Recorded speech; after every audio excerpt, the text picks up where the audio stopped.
Live from the vaunted grounds of historic Alcyon Park, Dan Wilkins Broadcasting presents Championship Baseball. Tonight, the Pitman Bad Guys host the Washington Township Senators to earn the right to hoist the Carter Cup, the trophy for the Tri-County League Championship tonight. Hello again, everyone. Rob Christ, joined by Dan Wilkins, excited to bring you some South Jersey baseball, some of the area's premier talent. Pitman defeated Washington Township in Game 1 last night, and it's a three-game series. Last night, all on the left arm of Chris Rollins. We're about to begin here, and it's his brother Chris on the mound, and we are underway at Alcyon Park. First pitch is a strike for Billy Rice. Rice, the Phillies draft pick. It's a number down third base, and quickly it's Rollins ahead 0-2. Dan, we're going to see some great pitching tonight, and I think Rollins has really evolved into a pitcher. Early in his career, he was a thrower, but he's much savvier now. He's definitely somebody that commands the fastball very well, commands the zone very well, doesn't give up a lot of walks. Ground ball to second base, throws Rice out easily, and Rollins continues to be someone who has dominated on the mound now for almost an entire generation. Yeah, it's so interesting. I tell everybody when we do these Pitman games for the Tri-County League, when we watch Chris Rollins pitch, because he'll go up against college guys where they're taught to have the pitch minimum and to have game management, when meanwhile, earlier in this playoff run, Rollins literally pitched 13 innings between a three-game series, and one of them was 6 innings on just 1 day of rest. So he really is a workhorse, and he does everything that he wants to. Works ahead once again with Pitman in the driver's seat. It's kind of the haves versus the have-nots. Strike two here early.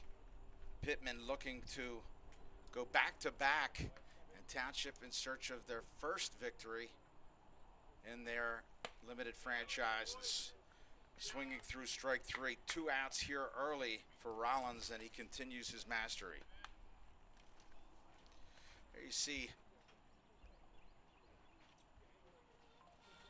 Township's Nick Evangelista on the hill. I'm sorry, I got him flip-flop. Evangelista on the hill, not Rollins. Well, Rollins will be starting for the Pitman side tonight, but what's more important in this matchup, 2 pitchers, both sub-2 ERAs. They're both dominant. One is, a couple of years younger than Rollins, but Evangelista is somebody who's a couple of years out of college as well. Went to Rowan College of South Jersey, spent some time at Virginia Commonwealth University, and wrapped up his college career at Fairleigh Dickinson. Tremendous talent, both in high school and in college. Head coach DiPietro talked about him also evolving into a pitcher more than just a thrower. Fly ball into left center field, going back, testing the center fielder, but that's 3 down. And a clean slate to start things here at Alcyon Park. We are scoreless.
Welcome back to Alcyon Park.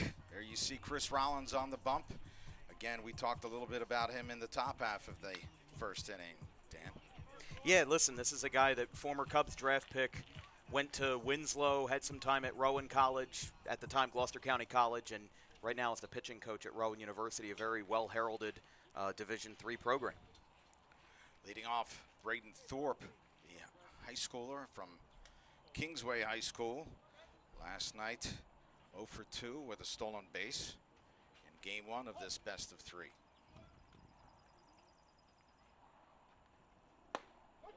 Fastball on the inside corner, 0-1. Thorpe is a part of a couple of Kingsway guys that are on this Washington Township lineup, A.J. Ward being one of them. You know, both of these guys, Kingsway went to the state final last year in the Group 4, only lost by 1 run to Ridgewood. They were the closest that a South Jersey public school got this year to a state final, though. Rollins looks like he misses upstairs and falls behind 2-1. Rollins, despite his advanced age, still throws a heavy fastball. Like we said, Rollins is just a workhorse. He's somebody that can throw until his arm falls off in any day that he wants. 2-2 to Thorpe. I mean, it's just so interesting. So many aspects of the Tri-County League are interesting, Dan. You have someone who is literally a generation older than the person that he's facing, and it's youth against savvy. That's what makes this league so appealing to me, besides like the Cape Cod League or the Cal Ripken League, where everybody's basically the same age. This, a lot of teams have to have some savvy veterans to win. Fouled away. Township's oldest player is 32 years old. Rollins is a good 7 or 8 years older than that.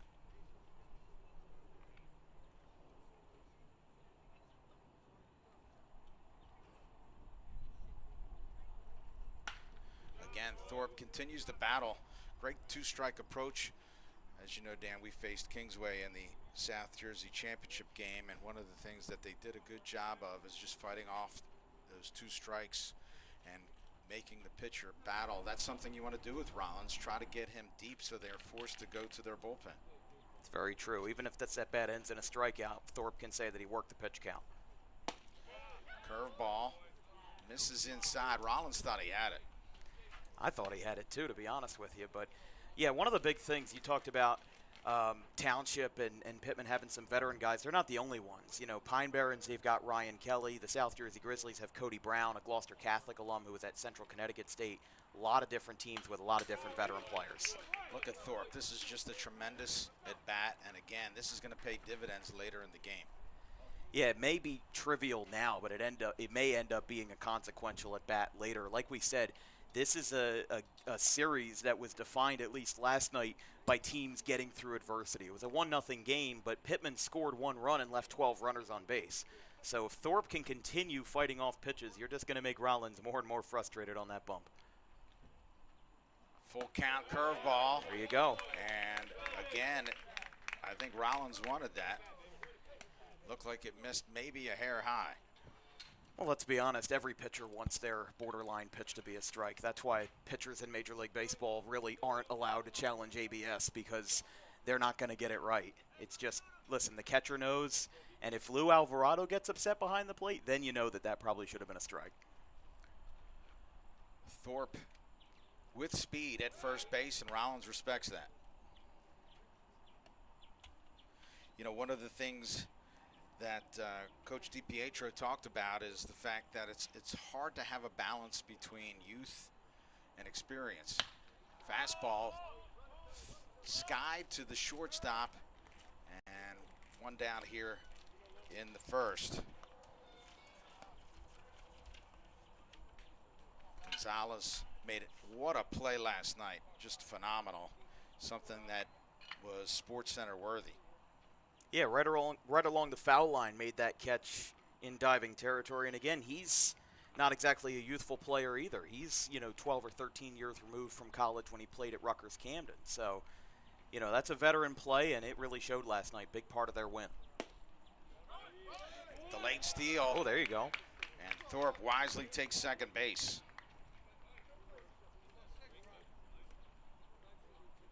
So Rollins behind in the count here, 1-0. Again, You have someone with tremendous wheels in Thorpe, the youth. You have to respect whether or not he's going to take third base as well. Unlikely with the lefty, Roccabaldo.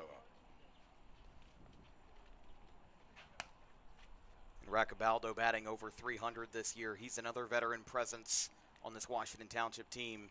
You know, I think about it in the sense of the Roccabaldo family in Washington Township. It's almost like royalty, like the Stener-Loviches and Cinnaminson. You know, it's everybody seems to know Roccabaldo that's been athletically successful, and he's another one. 816 OPS for the left-hander. Again, Rollins cognizant of Thorpe's ability to steal bases here. Getting him over to third base with less than 2 outs would be phenomenal.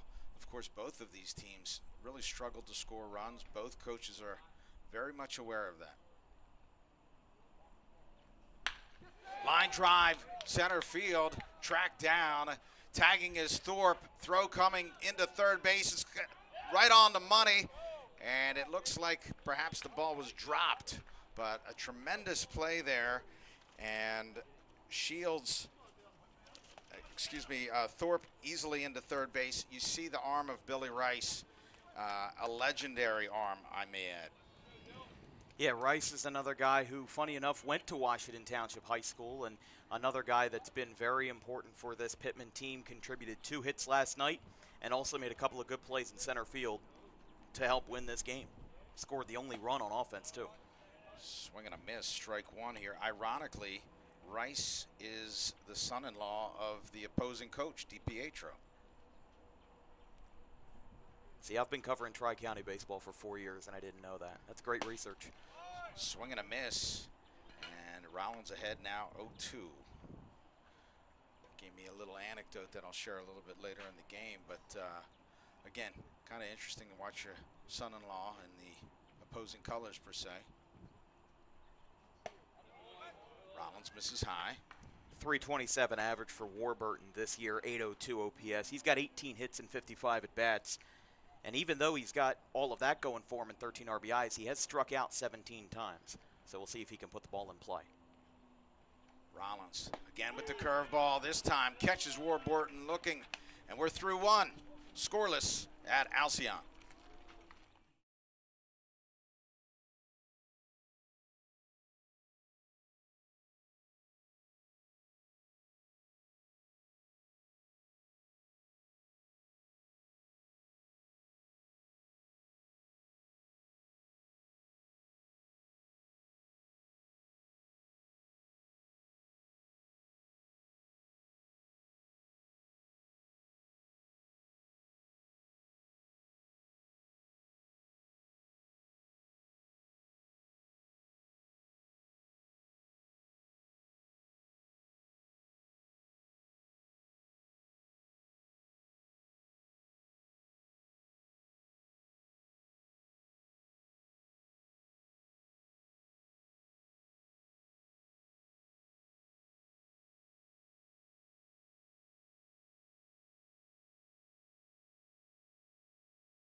Welcome back to Pitman, New Jersey. Alcyon Park, home of the Carter Cup. Game 2, Pitman looking to take home the crown, go back-to-back. And Evangelista on the bump for inning 2 here. First pitch works ahead, and Evangelista has consistently worked ahead.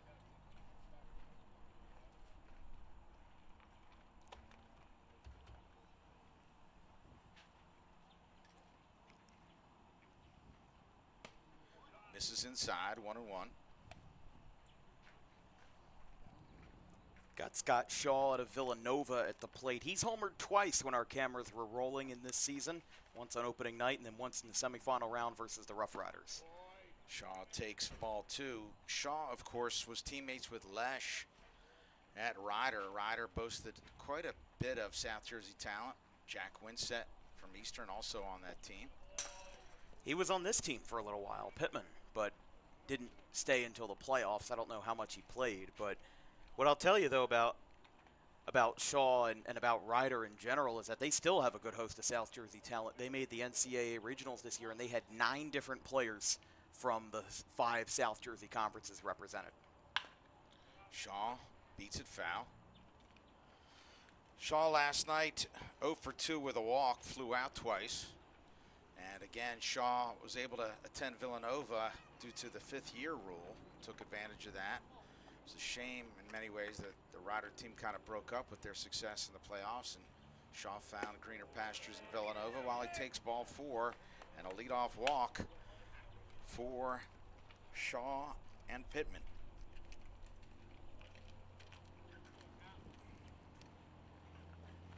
That'll bring up Chris Rollins. Rollins grounded out twice and struck out once yesterday.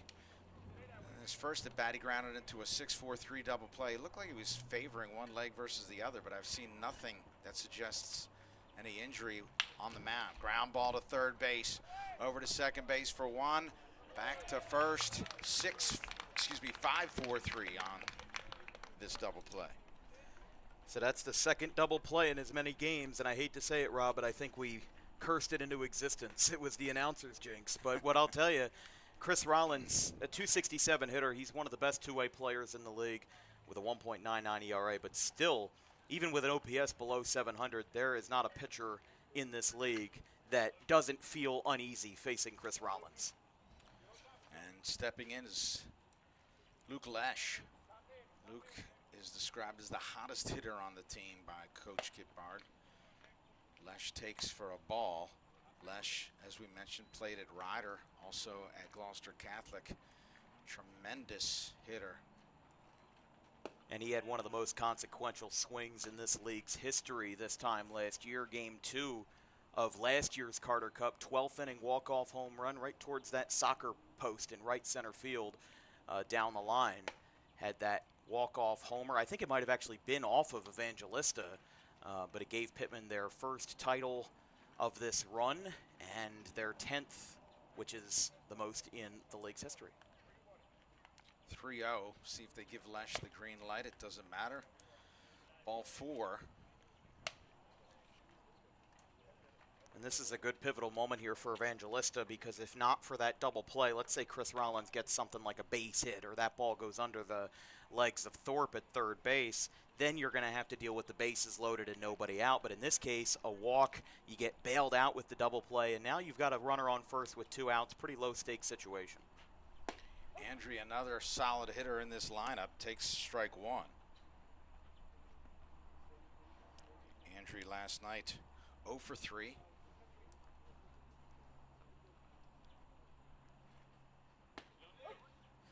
And again, Evangelista works ahead. Evangelista's not as reliant on his fastball as he used to be, and his curveball has really evolved into a tremendous out pitch.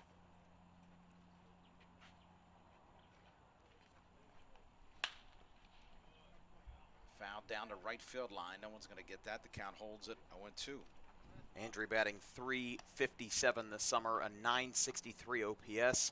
He's also pitched 24 2/3 innings as a recent grad student at Rowan. He's 15 for 42, and he's got 14 walks. That's good for 3rd best in the league.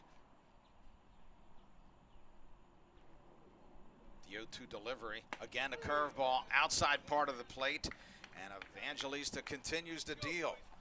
We are scoreless heading into the bottom of the 2nd inning. It's game 2 of the Carter Cup Finals.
Welcome back to Alcyon Park. We head to the bottom of the second inning. Leading off, Crozier steps in and fouls it back, strike one. Crozier, member of the Gettysburg, I believe they're the Bullets, is that right? I think so. Yeah, that would sound about right. It would be fitting given Gettysburg, the history. Swing and a miss. Hard fastball low and away. Rollins ahead 0-2. Again, this Senators team almost exclusively Washington Township products. And Rollins wants that curveball up in the zone, and he's not getting it. You can sense his frustration. And speaking with a prior coach, it's one thing Rollins sometimes can get a little bit unglued on the mound when things aren't necessarily going his way. And Rollins throws the changeup for strike three. And it's one down here.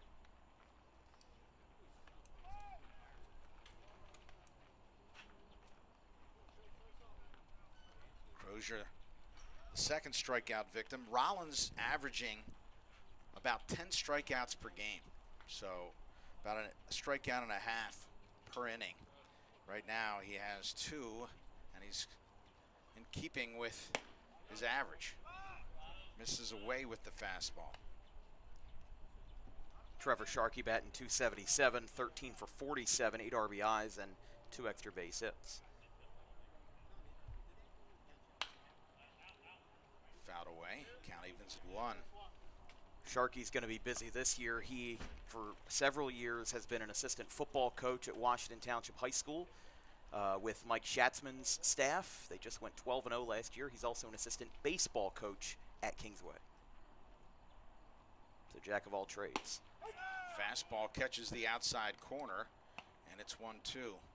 Well, you talk about Washington Township football. They had a nice addition recently, huh? Well, if that's going to happen, I don't know. That's going to be a story for week 0 with Mr. Parker. Yeah. It's hard to keep track of anymore.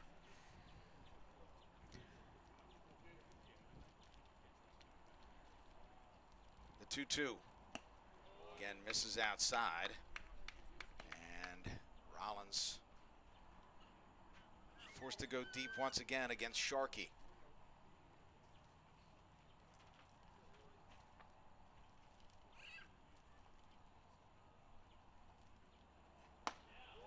And just misses outside. Ball 4, Sharkey. Over at first base, Sharkey not typically a threat to steal there. And stepping in.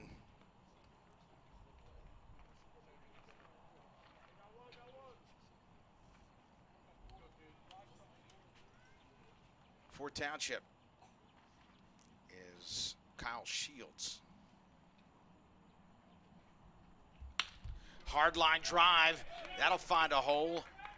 Sharkey will pull up at second base, and Township has the offense rolling.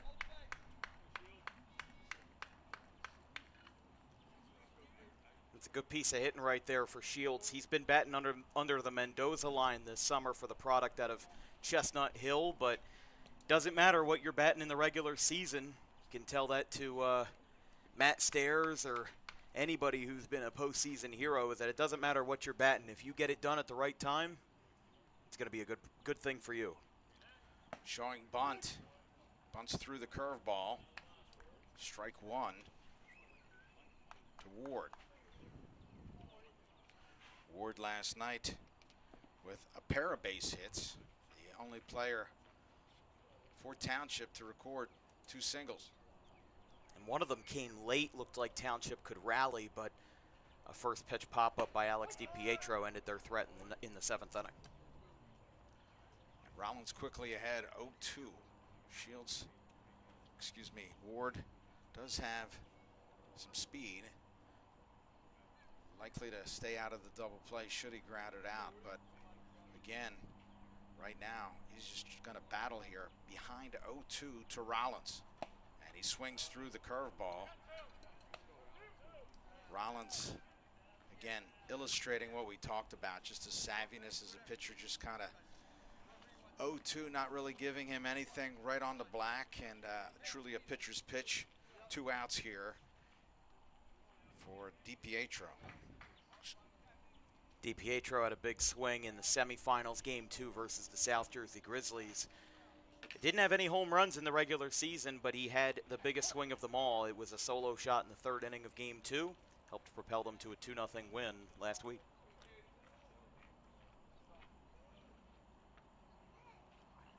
Fastball again.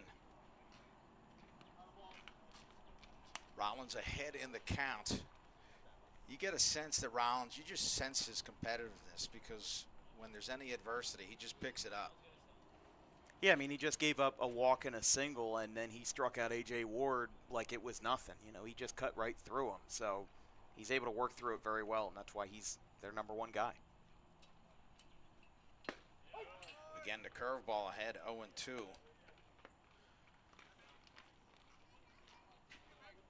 Rollins dictated that he was going to pitch tonight.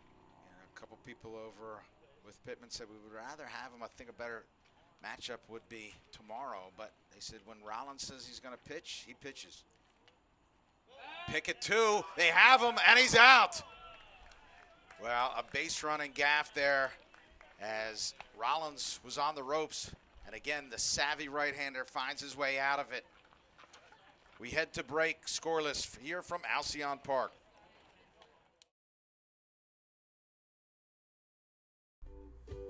In life, the road ahead is full of possibilities, but to navigate it safely, you need the right skills. Harper Driving School is the premier driving school serving Gloucester, Salem, and Camden counties.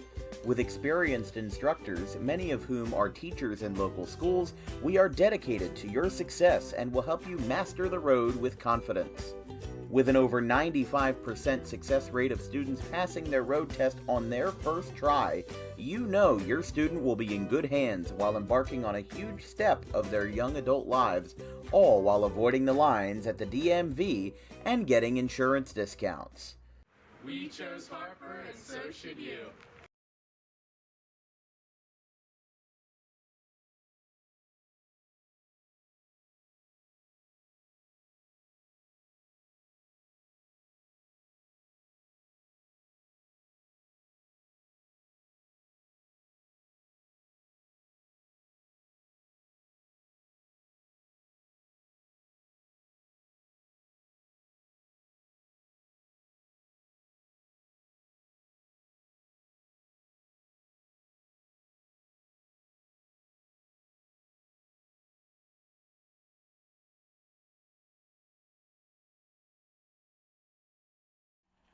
Welcome back to Alcyon Park.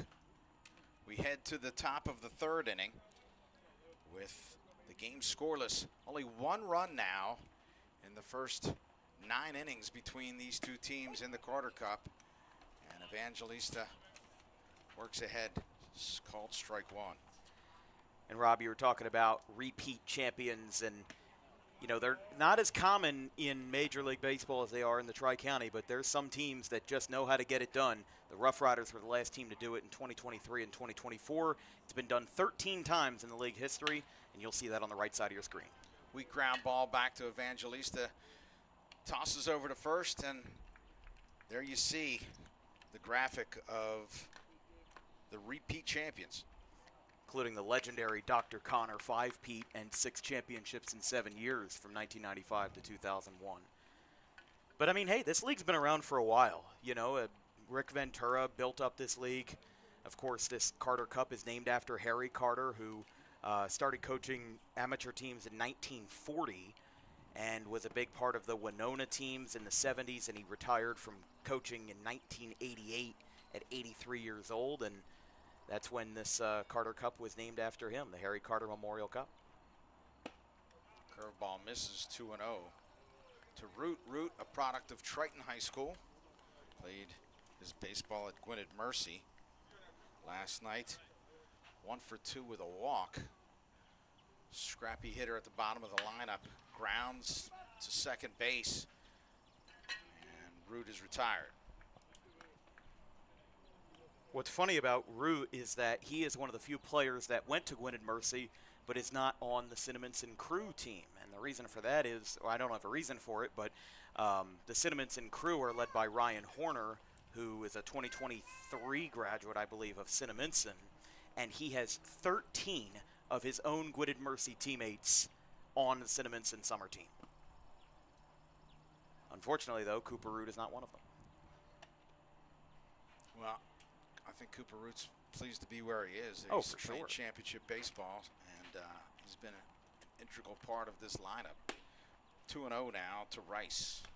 So we're seeing two different tales pop up here because Evangelista, he's thrown 2 2/3 scoreless innings so far, but he's struggled to get ahead in counts. Meanwhile, Chris Rollins, he's also had 3 scoreless innings, or excuse me, he's had 2 scoreless innings, but he's been almost always ahead in counts. So we're seeing a scoreless game evolve from 2 very different storylines. Yeah, it's interesting. Evangelista started out the game ahead of hitters. He's starting to fall a little bit behind, but you know he's found his rhythm here. It's a beautiful night for baseball, by the way. I know ball 3 you mentioned yesterday, ball not really carrying here at Alcyon Park. Which was Today it looks like it's carrying a little bit better. It was surprising because last night and tonight are both really humid. It's 81 degrees. It was around 75 for most of last night. And you'd think that on a decently hot night with humid air that the ball would fly, but it just doesn't at this ballpark for some reason. It's hard to get the ball over the fence here, even with hitter-friendly dimensions. The wind is blowing in slightly today. And the changeup misses for ball 4. Rice is aboard. Considering we don't have air conditioning in the press box, I will gladly take a gust in from center field. Absolutely. Gonzalez steps in. Last night, Gonzalez was in the midst of things, singled in that big first inning. Rice was the winning run there. It was Austin Lay who knocked him in, but Cartafalza did a tremendous job staying out of trouble all night long. Line drive into left field. That's going to fall for a base hit. And again, Pitman has something brewing.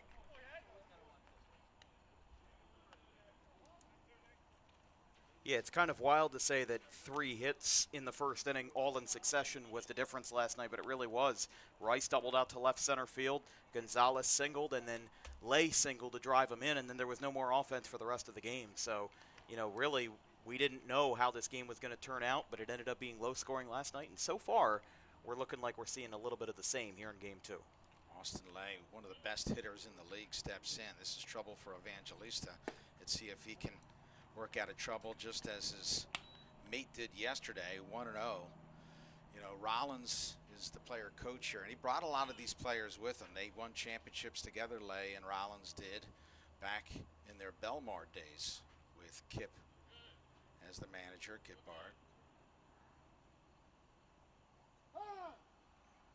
And Lay batting .390, a 1.059 OPS. He's got 1 homer this year, 17 RBIs, and 23 for 59 all told. He does strike out a decent amount with 16 of them, but he also gets on base, 12 walks, no complaints there. Line drive deep into right center field, coming on and caught. Tremendous play to end the inning here as Pitman continues to challenge Evangelista, but as they did last night, Township avoids trouble. A nice play by Warburton to end the inning, and we head to the bottom half. We are scoreless.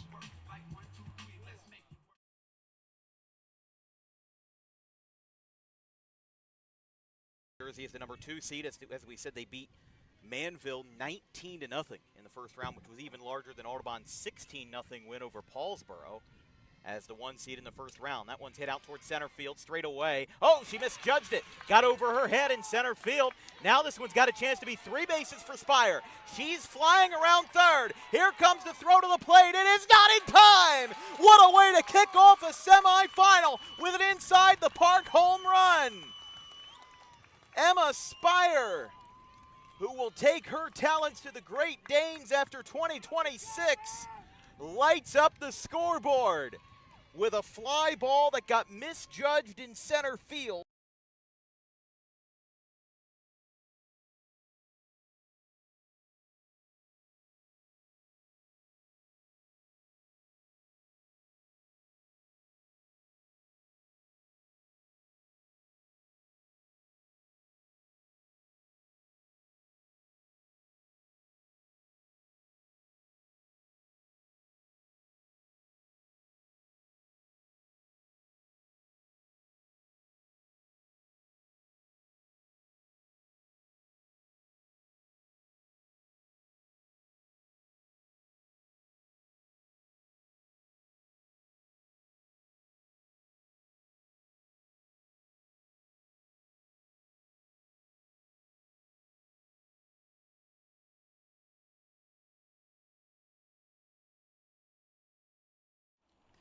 Welcome back to Alcyon Park. This broadcast is brought to you by the South Jersey chapter of the National Adult Baseball Association.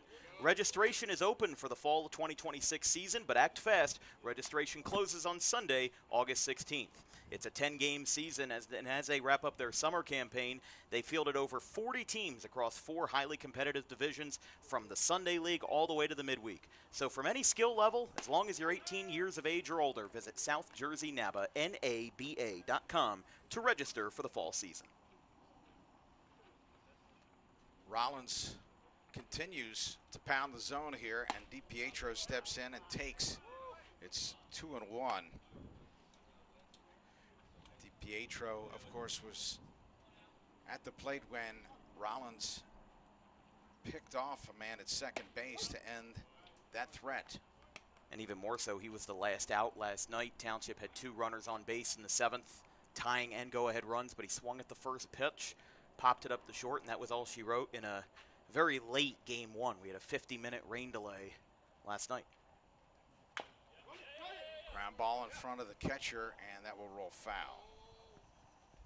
Rollins just didn't move off the mound. I think he knew it was foul the whole way. DiPietro still ran it out the box, though, got all the way down the first, so he'll need a little breather. DiPietro 0 for 3 last night. Popped up 3 times, twice to the shortstop and once over to first base. Again, gritty and played a big role in their presence here, as alluded to by you, Dan, earlier. Absolutely, and like we said, hit that home run versus the Grizzlies last week. Wow. Well, that's what I said earlier about the pitcher might think that it's a ball or think that it's a strike when it's really a ball. You saw Lou Alvarado's reaction behind the plate. He definitely thought that was a strike, but another lifeline to the Senators. Count goes full now.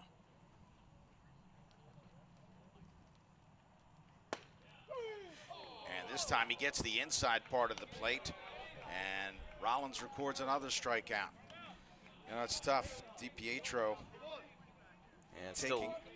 Go ahead, Dan. He's taken some exception to that, and I mean, listen, you can't argue balls and strikes, but I kind of understand where DiPietro is coming from. But that's also never a good sign when you have both dugouts chirping for a different reason to the same guy. And unfortunately, in this case, the same guy is the home plate umpire. So, you know, listen, they'll get back to it with Thorpe. In steps Thorpe, who walked in his first at bat, swings through the first pitch, strike 1. Thorpe also went on to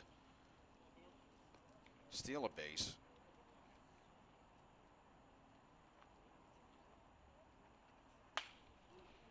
Fouled away. And again, Rollins consistently ahead. And Thorpe, he's committed to Rowan College of South Jersey at Gloucester, perennial Division III junior college powerhouse. 4 straight years going to the Division III national championship and winning 3 of them. Well, again, we talked about Rollins wanting the baseball. He last pitched on Wednesday, so he's got about a week's rest, which is only going to help him here. Again, he has struck out the last 3 hitters, and he has 5 on the night. In steps Sedalis. Great story. Sedalis out of Deptford. Never played high school baseball. Ran track and then decided he wanted to play baseball, and he's quickly become a real force in this Tri-County League. And Sedalis was a big reason that the Senators advanced at all the way back in the quarterfinals. They were playing Cherry Hill in game 1 of their series. Sedalis hit a leadoff home run that ended up being the difference in a 7-6 win. And the reason why I say that it was a miraculous home run was because it was caught in center field by Jake Bartletta. He ran into the wall to stop his momentum, and when he crashed into the wall, the ball popped out of his glove, went over the fence, and the umpires called it a home run. And that was the difference in a one-run game. Both of the Senators' wins in the semifinals, and 3 out of their 4 wins in this playoff run from the quarterfinals to now have been one-run wins. Freakish. That's when you know it's not your day. It wasn't meant to happen. Bartletta, tremendous baseball player. And funny enough, also a teammate of his at Rowan. And if you want to complete the Rowan trifecta, the pitcher that he hit it off of, Mark Grubb, also a Rowan product.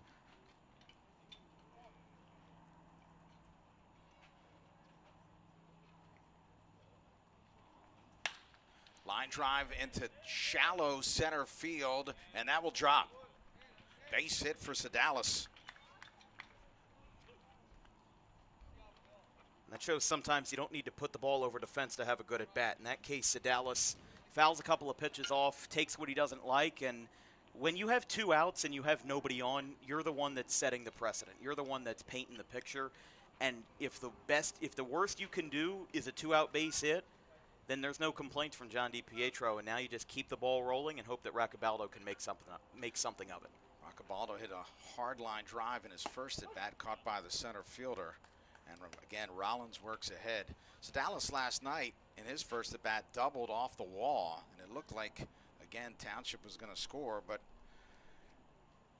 Rollins kept him off balance all night long, and the lefty-lefty matchups really seem to be a problem, as acknowledged by Coach John DiPietro. I think they're a problem at any level. You know, even at the high school or college level, I'm sure that there's situations where you don't even want to have your lefties facing left-handed pitching. Again, a curveball. Rollins continues to mix his pitches well and work ahead. 1-2 to Raccabaldo.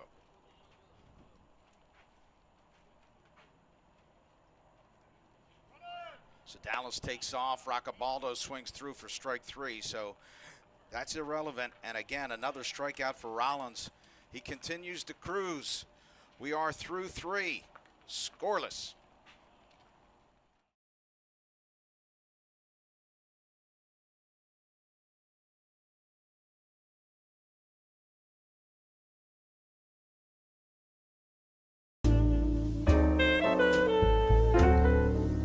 May is Mental Health Awareness Month. It is the responsibility of all of us to make sure that our friends, family, and anybody who we hold dear in our lives is feeling well. The problem with spotting mental health issues is that the symptoms aren't that obvious. Just because someone is okay or appears okay on the outside doesn't mean that they're okay on the inside. It's important that if they are in distress, that they call the right people and they get the help that they need.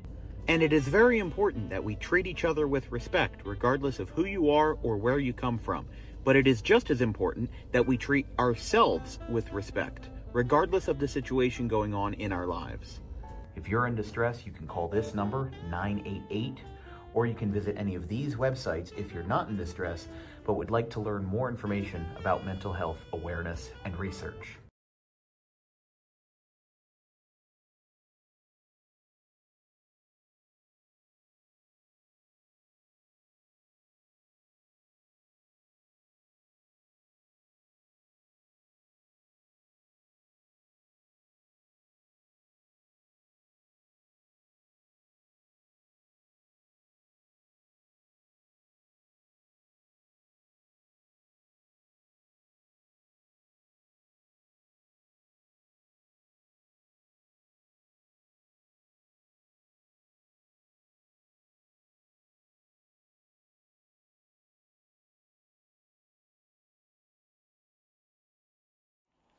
Welcome back, top 4, and the leadoff Shaw takes ball 1.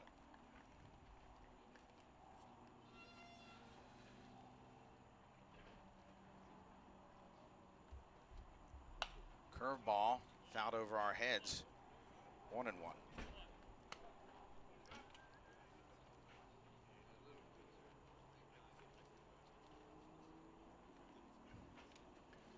Shaw, as we mentioned, a tremendous high school and collegiate player, played at Rider and Villanova, and at Cherry Hill West was a force to be reckoned with. That has continued as he continues playing baseball here in the Tri-County League. Evangelista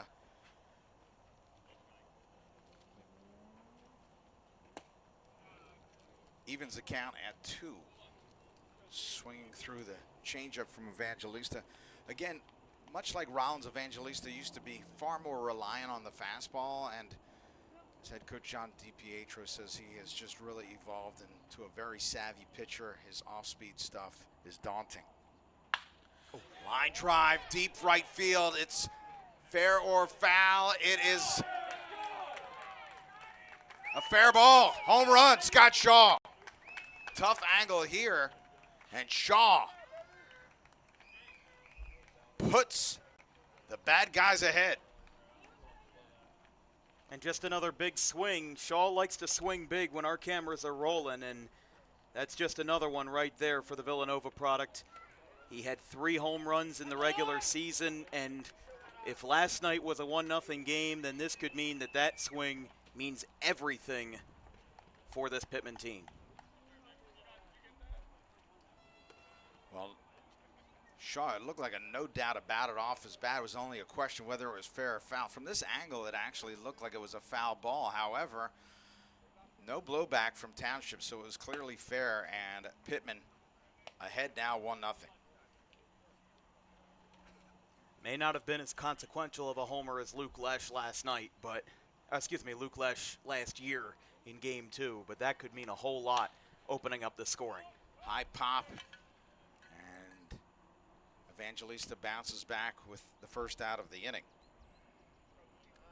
That's always good for a pitcher's confidence when you've got a situation where you give up a home run and then you can immediately get the next out. You know, it's the equivalent to just flushing it down the drain. Like it never even happened. You just get back on track. You get back to work. You know, what's the worst thing that could happen to a pitcher is that you have a home run and then the next guy, you're immediately in the trenches in the next at bat. You got a 7, 8, 9 pitch at bat where you're thinking about that home run. In this case, he's just right back to business.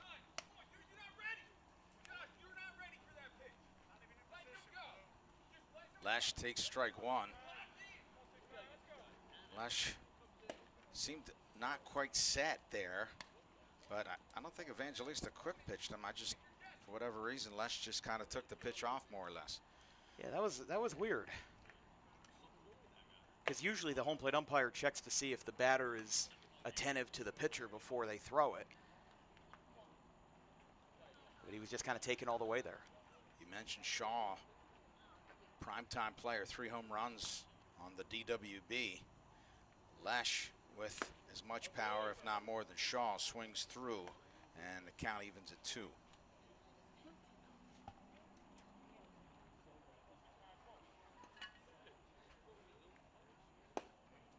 Takes for ball 3.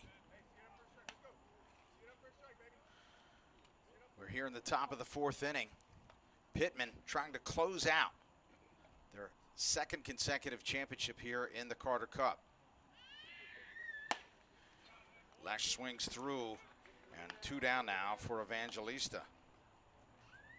And one of the big things that makes this matchup so important is the fact that these are also divisional rivals as well. Washington Township only went 8-10 in the regular season. On the right side is your Tri-County South standings from this past regular season. Vineland won the division but lost in the semis. They were 13-6. Pitman was 12-5. Township was in 3rd, and then Cinnaminson and Blackwood, who ended up meeting in the play-in series with Cinnaminson winning 2-1. They took down the 4th and 5th slots in the South Division. Evangelista throws the curveball, and again, shallow center field coming on, and that'll do it. But not before Scott Shaw blasts the ball over the right field fence, and Pitman again showing their muscle ahead of Township. 1-0 here as we head to the bottom of the 4th.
Rollins toes the rub here as we start things in the bottom of the 4th inning.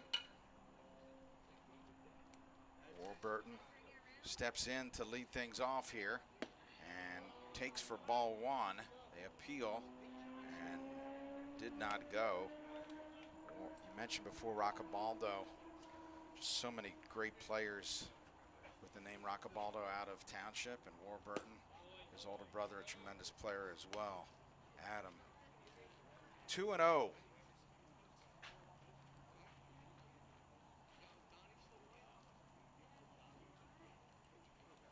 Fastball, and that misses high. Again, they're going to check swing here. No. They're getting some really late appeals here, and it's more Rollins conducting whether or not there's an appeal, not Lou Alvarado.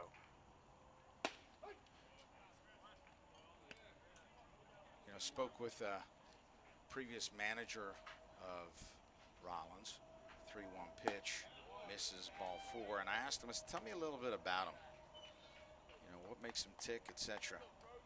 And I said he's very serious. Both he and Austin Lay, when they come here, it's all business.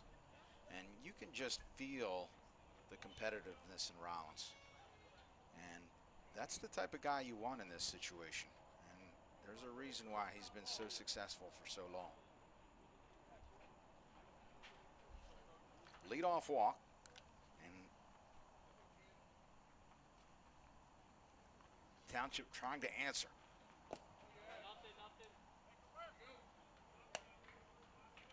Rollins, a rare bout of wildness here. And you're dealing with Kyle Crozier, who's a .304 hitter this summer, 14 for 46, has as many hits as RBIs. Pop to second base, and Rollins finds himself with 1 down now and a ground ball away from getting out of this. And now that you've got the lead, I mean, listen, I've covered this Tri-County League for 4 years. Obviously, that doesn't cover the entire scope of Chris Rollins' career. But watching him pitch, especially since Pitman's made the finals for four consecutive years, it's been really fascinating to see a guy like Rollins where he pitches like an entirely different man when he's got any lead compared to when the game is tied, or in the rare case that Pitman is losing. You know, that doesn't happen too often, but when he's got a 1-run lead, his composure is entirely different. Warburton takes off, and he will go in easily. That's a big drop by Alvarado there. Ball popped out of his hand on the transfer, couldn't make the throw down. Now you break up the double play situation that way. At least the conventional double play ball that way. Sharkey, not great speed, so not only is he in scoring position, but they're going to stay out of the double play here.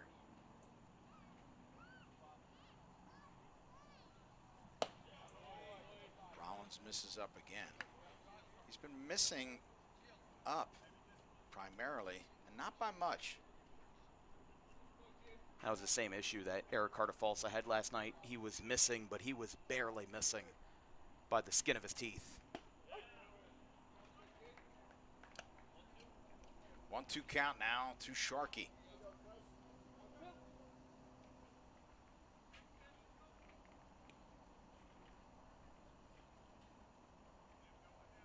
Funny enough, it's just about 8 o'clock right now. Game 1 started at 7:52 last night, so we're going to get out of here, championship or not, a little bit earlier than we did on Monday night.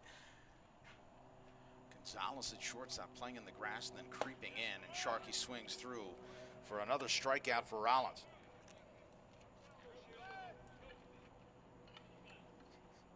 With 7 strikeouts already. We mentioned he averages 10 per game, actually 10 and a half to be exact. And now it's going to be Shields. Shields struck out 3 times last night. He singled already once today, so appreciably better outcome. And he'd like to replicate that and tie things up.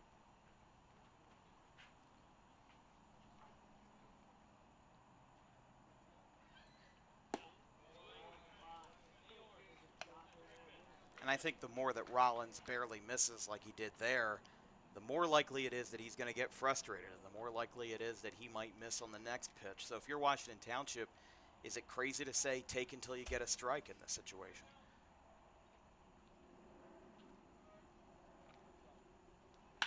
Ground ball towards the left side. Gonzalez knocks it down, throws behind the runner, And a heads-up play by Gonzalez, not only to knock that down, but to understand that he did not have a play at first. And if the base runner got a little bit frisky, then it was going to be a tag out. Heads-up play by Gonzalez, and we talk about just the baseball IQ of so many of these older players.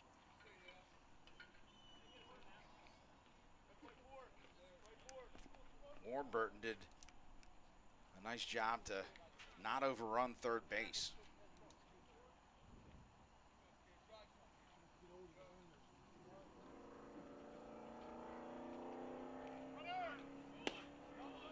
And they'll take off. It's now second and third.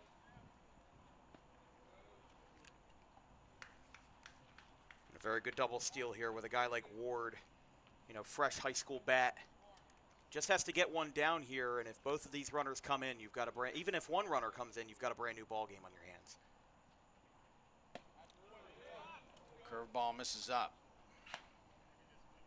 One guy that Rollins could turn to if his gas runs out is Ethan Schaub. He was warming up for a long while last night, but did not throw. Fastball for a strike, 2-1. Ward with a pair of base hits last night, as we mentioned. Don't discount the bottom part of this Township lineup.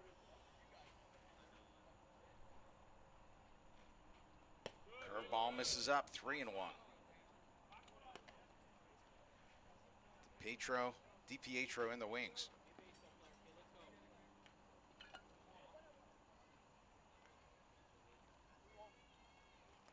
Rollins will go to the windup here. Fastball for a strike. It's now full.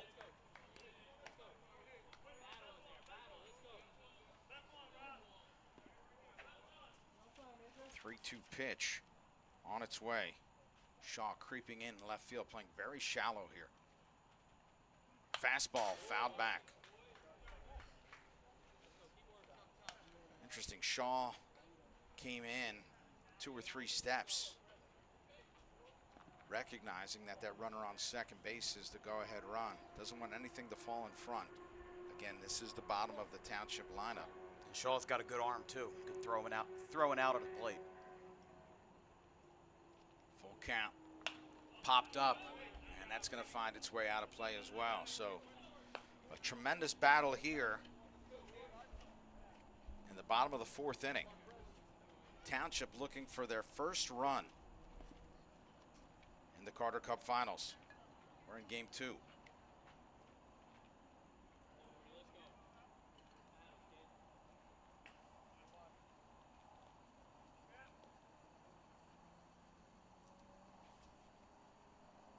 Two delivery. Curveball misses in, and he misses loading the bases for DiPietro. Pitman chirping a little bit about that call. I thought that was inside though. Yeah, I think he's wishing a little bit more than. He's biting off a little bit more than he can chew. Well, I think that's a pitch you want, but from this vantage point, it did look like it was inside. So Rollins now again finds himself in trouble, and we mentioned before that last night both of these teams found themselves in trouble, were able to escape repeatedly. The only run today coming with bases empty on a home run from Shaw. Fastball, and Rollins works ahead. 0-1. DiPietro struck out in his first appearance tonight.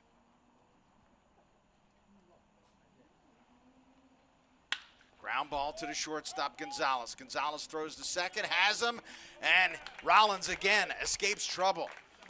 Ground ball to Gonzalez again. We talk about the headiness of these elder players. Gonzalez, a sure thing at second base, knows where to go. Andre covers second base, and again, they escape trouble, and Township still unable to score a run. We head to the top of the 5th inning here from Alcyon Park. It's Game 2 of the Carter Cup Finals. Jeppelite, you know, he's, again, one time leaving the bases loaded is frustrating enough. Doing it twice in a row. Oh, how about this? Line drive. They're going to, no, he's throwing it around the infield. They're going to throw him out at first. He's out. I have never seen that before. That is a 5-4-3 ground out because the third baseman thought he caught it. The home plate umpire said no, so he threw it around the infield and then got the out at first anyway because the batter thought he was out. The batter stopped. The third baseman thought Everybody he caught stopped. it, and it touched.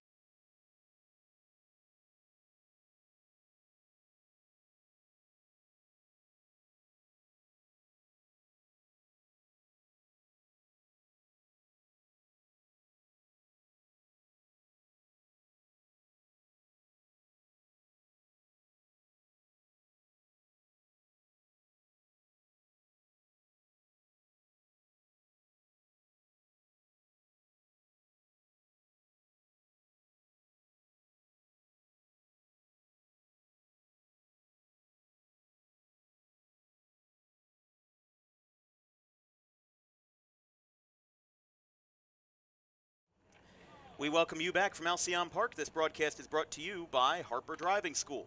As the first pitch is fouled back, Harper Driving School, over 90% of students who take their New Jersey State driving test with Harper pass on their first attempt. You can book an appointment today at Suite 4 of the Total Turf Complex in Pitman, just minutes from Route 55 and minutes from Alcyon Park. That's Harper Driving School, 614 Lambs Road, Suite 4, Total Turf Complex. Alvarado grounded out in his first at bat against Evangelista. Grounds over to second base. And again, quickly Evangelista out of trouble. Root will step in, followed by Rice here for for Pitman. Evangelista, again, only one mistake. It's 1-0. And you have to credit both pitchers. But frankly, Dan, it's what we expected. This is absolutely what we expected. It was 1-0 last night. It's 1-0 tonight with Pitman on the visiting side. It's exactly what we thought this was going to be. Two starting pitchers, sub-2 ERAs. Evangelista coming in with a 1.64 and Rollins with a 1.99. You could put any two pitchers with those numbers on the mound, and I think any sensible fan would tell you this game would be low scoring. Again, another ground ball here. Oh. And it bobbled. So Root's going to find his way on. DiPietro struggled with the hop, and that's trouble. Root has good speed. Let's keep an eye on him. Error on DiPietro, and that brings up the ever-dangerous Billy Rice.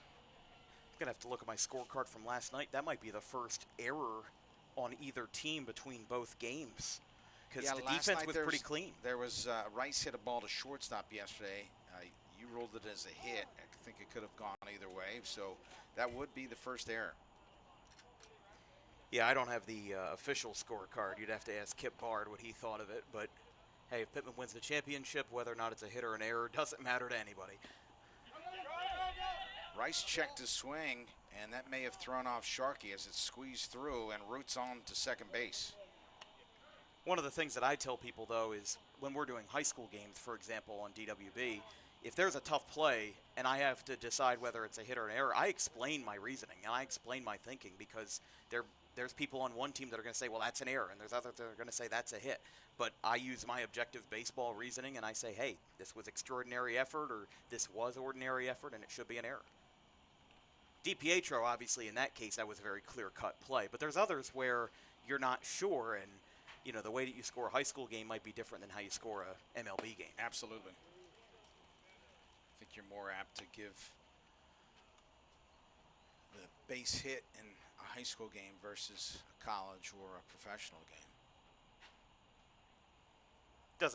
The standards are a little bit higher in those environments, of course. Exactly, and hence why you would give a base hit. 2-1. Now Evangelista very careful with Rice. On deck, of course, Gonzalez. Gonzalez has really impressed me with his shortstop play. Especially for somebody who's 32, 33 years old, he's still showing very good chops out there at the shortstop position. Don't discount the fact that now Evangelista has someone at second base as well. So with Root at second base, an additional distraction for the pitcher. Line drive into right field. This is going to fall for a base hit. Root will score. Rice around second base. He's going to slide in, and he'll have himself a double.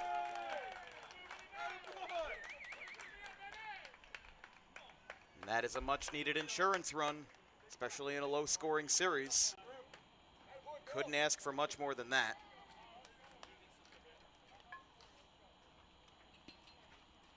And that's why Billy Rice, along with Austin Lay, could be considered some series and postseason MVPs here in this series.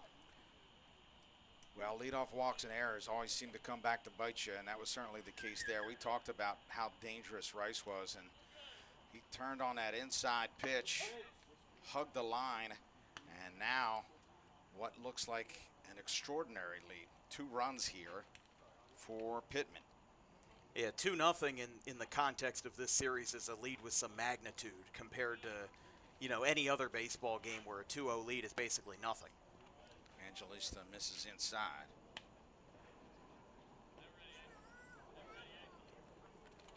One out here. Gonzalez at the plate. The dangerous Austin Lay on deck.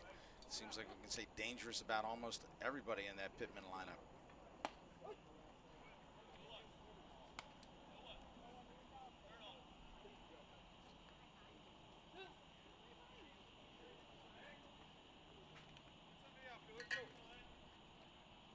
Rice, a little bit older, not really a threat to steal third base.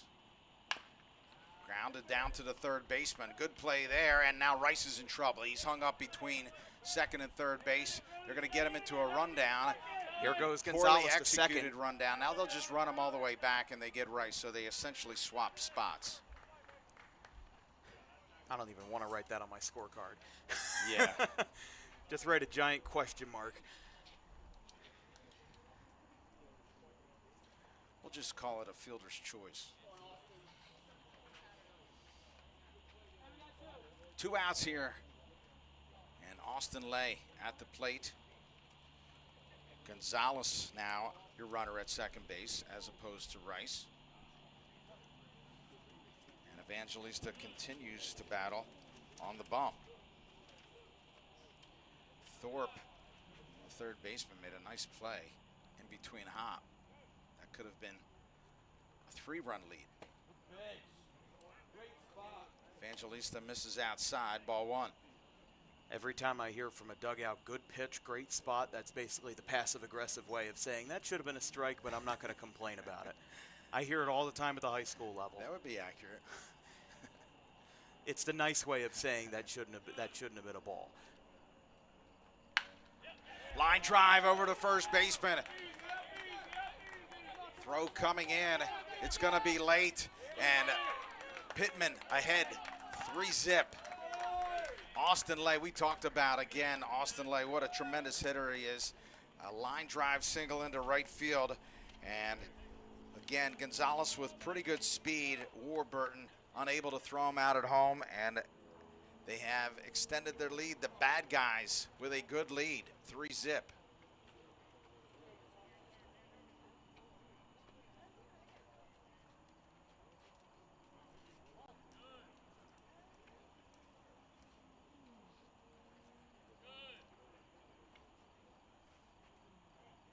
Again, replacing the runner at second base, so still trouble for Washington Township.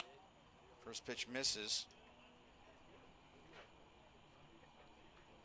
And now this is going to be even a bigger obstacle for the Senators to overcome, down by 3 with only 9 outs left at your disposal. Shaw, who homered in his last at bat, takes the curveball away for a strike. Credit Lay with a RBI single on that last play, knocking in the 3rd run for the bad guys.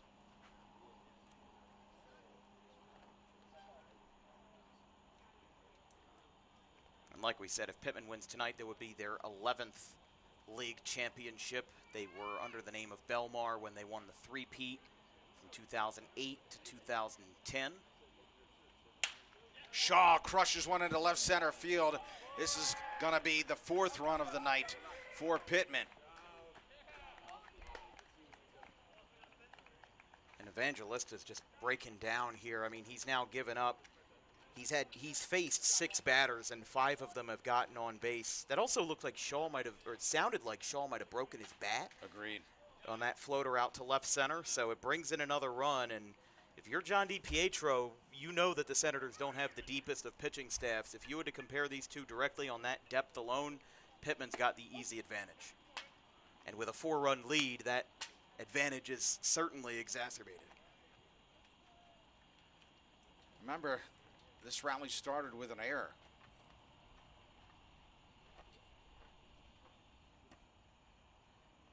Shaw looks runnery at first base, and Evangelista misses with the curveball.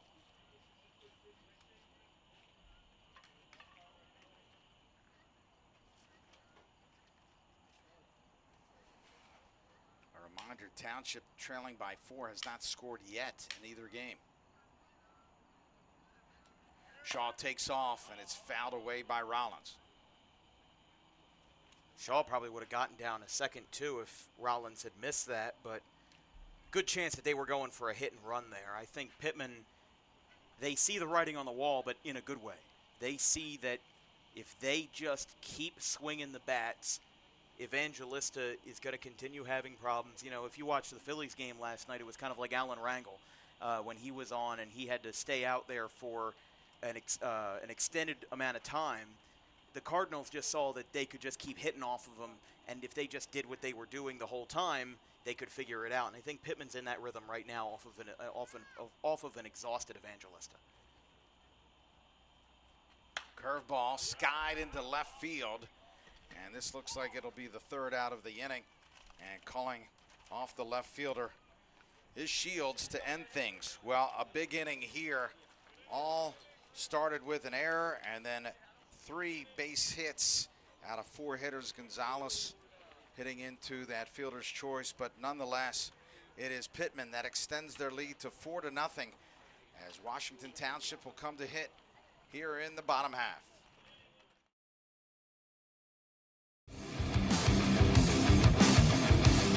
Book Dog Pro Wrestling for your next event or outing for the greatest action that New Jersey Pro Wrestling has to offer. Any place, any time, any setting, Dog Pro Wrestling will bring the action to you, and you won't want to miss it for moments like this.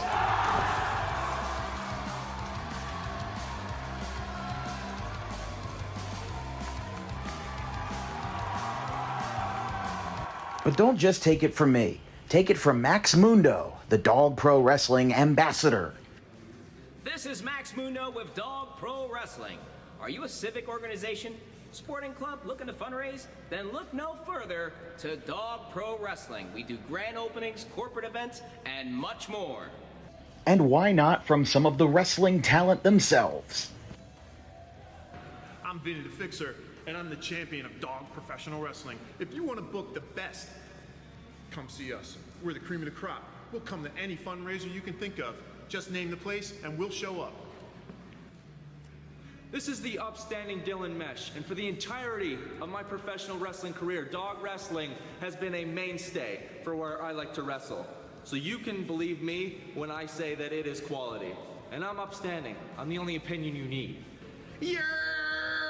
It's your boy Gabriel Hodder here with my man Matthew Oman, and if you want your events to be all fight, no flight, then book Dog Wrestling so you can witness true primal fear. Woo!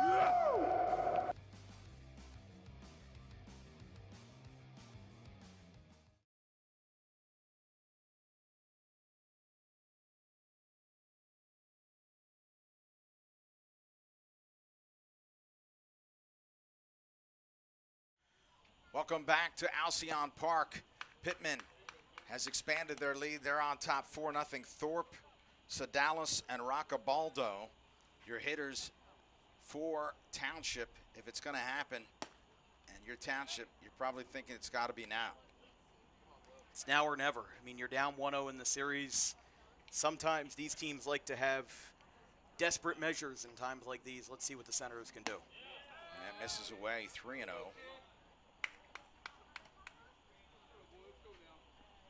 See if they're more apt to take a few more pitches here and try to get Rollins a little bit deeper into his pitch count. Not surprisingly, taking a strike there. 3-1 to Thorpe. Thorpe has walked and struck out tonight. He also has stolen a base, and he fouls one away. So, again, we mentioned at the outset, Thorpe had a tremendous at-bat. He eventually drew a walk. Yeah, I think it was 9 or 10 pitches. Yeah, so we get a sense of what type of player Thorpe is. He's doing it all over again here in the 5th.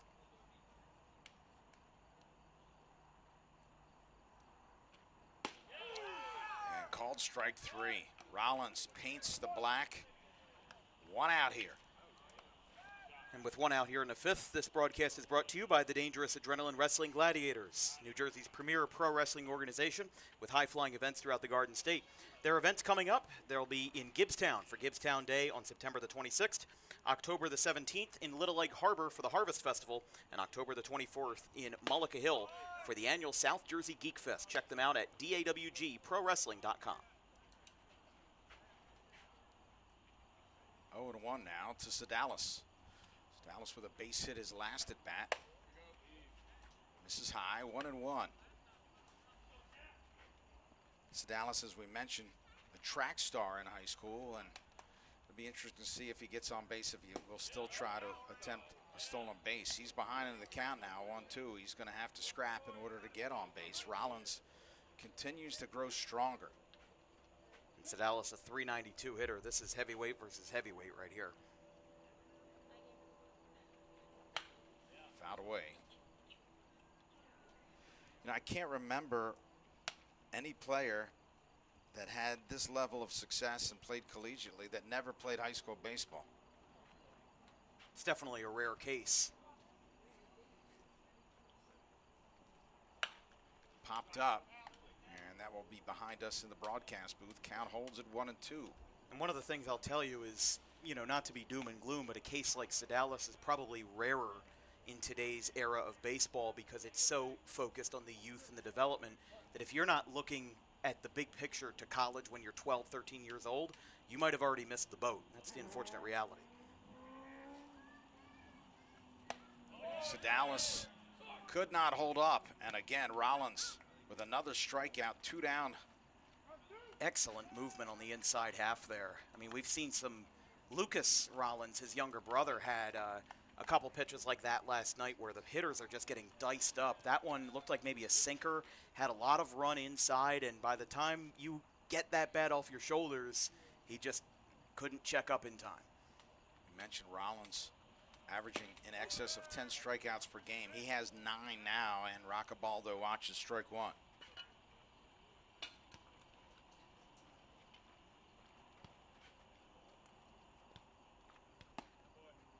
Change up away, misses 1-1. And you mentioned the 9 strikeouts. There's only one hitter tonight in our scorecard that has not struck out at the hands of Chris Rollins, and that's Kyle Shields. He has 2 base hits in this game. Everybody else has at least been caught up by number 41 at least once. Line drive into center field coming on, and that will retire things here. Rollins continues to cruise as we mentioned, racking up 9 strikeouts. The last out recorded by Billy Rice, and that will take us to the top of the 6th inning. Time is running out for Washington Township, and we're just maybe 6 outs away from Pitman having that back home again.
Welcome back to Alcyon Park. It's game 2 of the Carter Cup. Pitman on top 4-zip. Evangelista still in the ball game for Washington Township. And Pitman with Lesh, Andre, and Alvarado. And nobody throwing in that Senators bullpen, too. I mean, this is a long leash for a game 2 of a championship series. I'm really surprised by the fact that they're leaving them out there. But again, this is the Tri-County League. This is a series and an organization that is based off of endurance pitchers, where you're not going to see like in the Cape Cod League where pitchers are going to be capped at 50 a night or 60 a night. These guys are going to go off until they have to basically take a whole bottle of ibuprofen the next day. I mean, they really just are workhorses. Lesh takes in the dirt.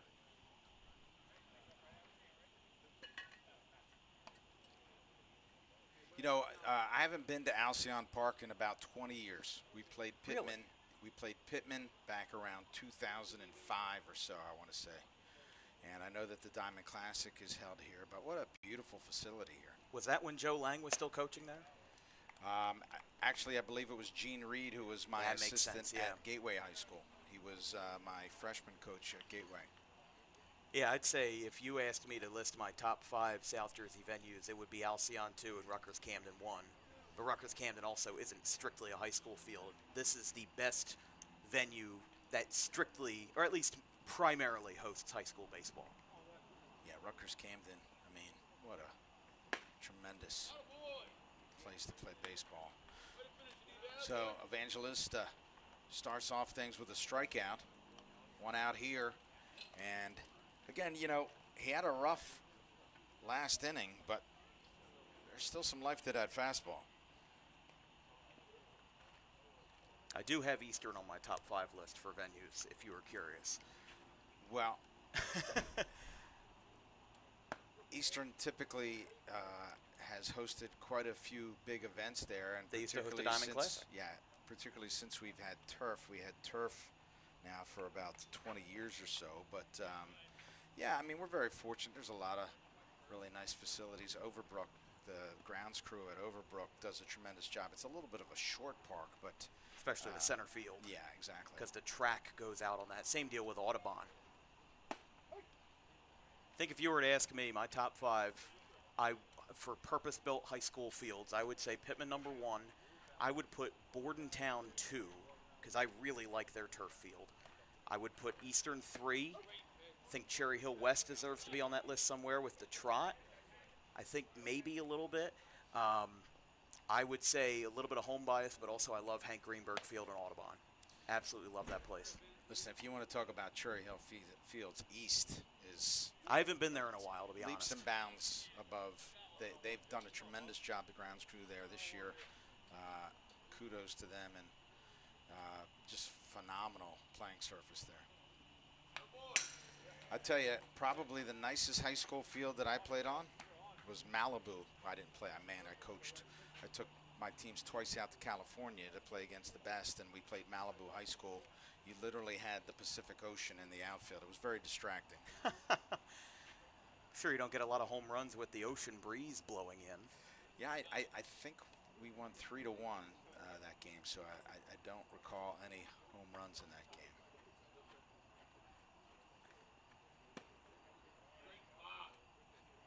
Count goes full here. One down, top 6. Pitman trying to add to their 4-run lead. Jake Andre at the plate, and it's Alvarado on deck.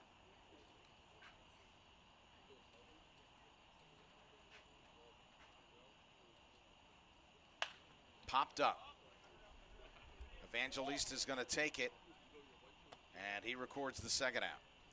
It's not often that you see a pitcher call his own number on defense like that. A lot of times they'll defer that responsibility to the first baseman or whoever's closest. And in that case, I was a little bit worried for him because he started to backpedal, and I'm like, oh no, did he overrun this? But he ended up having it. Quick interruption. Our next broadcast will be Thursday night at Owens Park in Williamstown for the midweek AA championship in South Jersey NABA. It'll be between the South Jersey Mets and the South Jersey Lightning, 1v2, starting at 6:45 p.m. Thursday night. Hard line drive up the middle, and Alvarado with a two-out base hit to bring up Root. Alvarado with his first hit of the Carter Cup.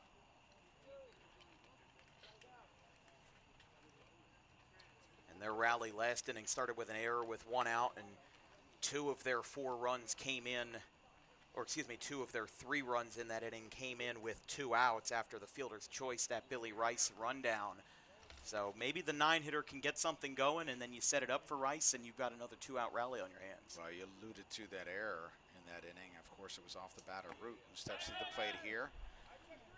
That ball really skipped away. Yeah, curveball in the dirt kind of fooled Sharkey a little bit, and runner advances to second base. Alvarado taken out as the catcher. So I don't think that's Andry either over at second. I can't tell. Usually it's last batted out, but I think for catchers it doesn't, there's not a specific rule as to who has to run in that situation. Pick 2. There's nobody covering the bag. No. We saw that earlier. Rollins picked off a base runner to get himself out of trouble earlier in the game, and Evangelista trying to do the same here. Root takes for a strike. The problem, though, with that pickoff is that Evangelista, at least to my knowledge, never looked back at the bag to see if Sedalis was holding. And he wasn't holding the runner, and he looked a little bit surprised by the throw. And in another world, that's a throwing error if Sedalis isn't looking at it and the ball goes into center field. So he got lucky. Got away with one there. Root swings through the curveball. 1-2 here. 2 outs. Top 6. Pitman trying to add to their lead. The 9-hole hitter Root at the plate. Ball misses way outside. It's 2-2. You mentioned before no activity in the bullpen for Township, and I still see no activity. It looks like it's going to be Evangelista all night long. That's how it was last night. Carter Falsa was all night long. Line drive into left field, dunks it in, and went right under him. Underneath the glove of the left fielder, makes it 5-0. And Evangelista, maybe a little bit of bad luck there as Ward had the ball just kind of elude him, allowing the pinch runner to score. And it's now 5-0 Pitman. And you know what I'm going to say? We're talking about the scorecards. I don't think that's an error on the left fielder, mostly because the runner from first didn't advance to second, and you cannot guarantee that he would have gotten the out at home if he had made a good throw. I would agree with you. So it's an RBI single for Root. Ground ball to the shortstop, easy play, and throw over to first base. Rice is retired to end things, but not before Pitman adds to their lead. 5-0. We head to the bottom of the 6th inning. Township has got to get going.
Bottom 6 here.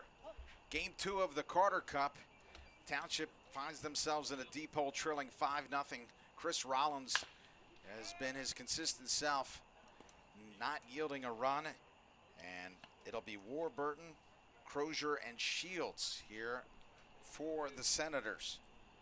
I think with 6 outs to go before a champion could be crowned, it's a good question to ask. Pop up into shallow right, and it's going to be the second baseman to take things. Andre easily gloves that, and we are down to just 5 outs for the Senators. Yeah, you can make that 5 outs, but what I was saying was I think it's time to start having a little bit of a conversation about who could be series MVP. I mean, Austin Lay, I think, is a good candidate. He had the consequential RBI single last night in a 1-0 game. Poked in another RBI double tonight. Could be a good candidate. But it's always so difficult with so many talented players on the field. Maybe it's Rollins' dad since 2 shutouts. I don't know if he's here tonight. Fastball, line down to right field and foul. Rollins again, you just sense the confidence now with that 5-run lead. He's just going to let it go and allow his fielders to do the work. We see Gonzalez playing in shallow left. He likes to creep in off of the grass and play a deep shortstop. 0-2 count. Fouled back, and Township continues the battle. Crozier is 0 for 2 tonight with a strikeout and a pop out to the second baseman. Admittedly, I could be wrong about Lucas and Chris Rollins being brothers. I believe they're related, but they might be cousins. I'm not sure. Strike 3. Well, somebody along the line is responsible. Of course. So Crozier takes strike 3, and it is now Shields to step in. It's Sharkey to step in. Sharkey with a walk and a strikeout. Shields on deck.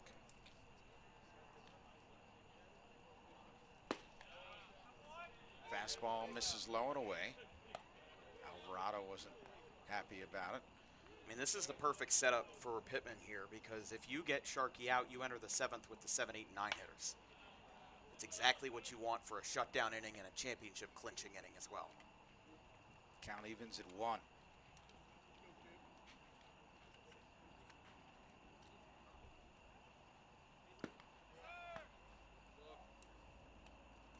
Two and 1 now. We mentioned that this franchise has been so successful over the years. Kip, the manager, has just done a phenomenal job. He just continues to be a big part of this Tri-County League. 75 years old, going strong. Stopped playing in 1980.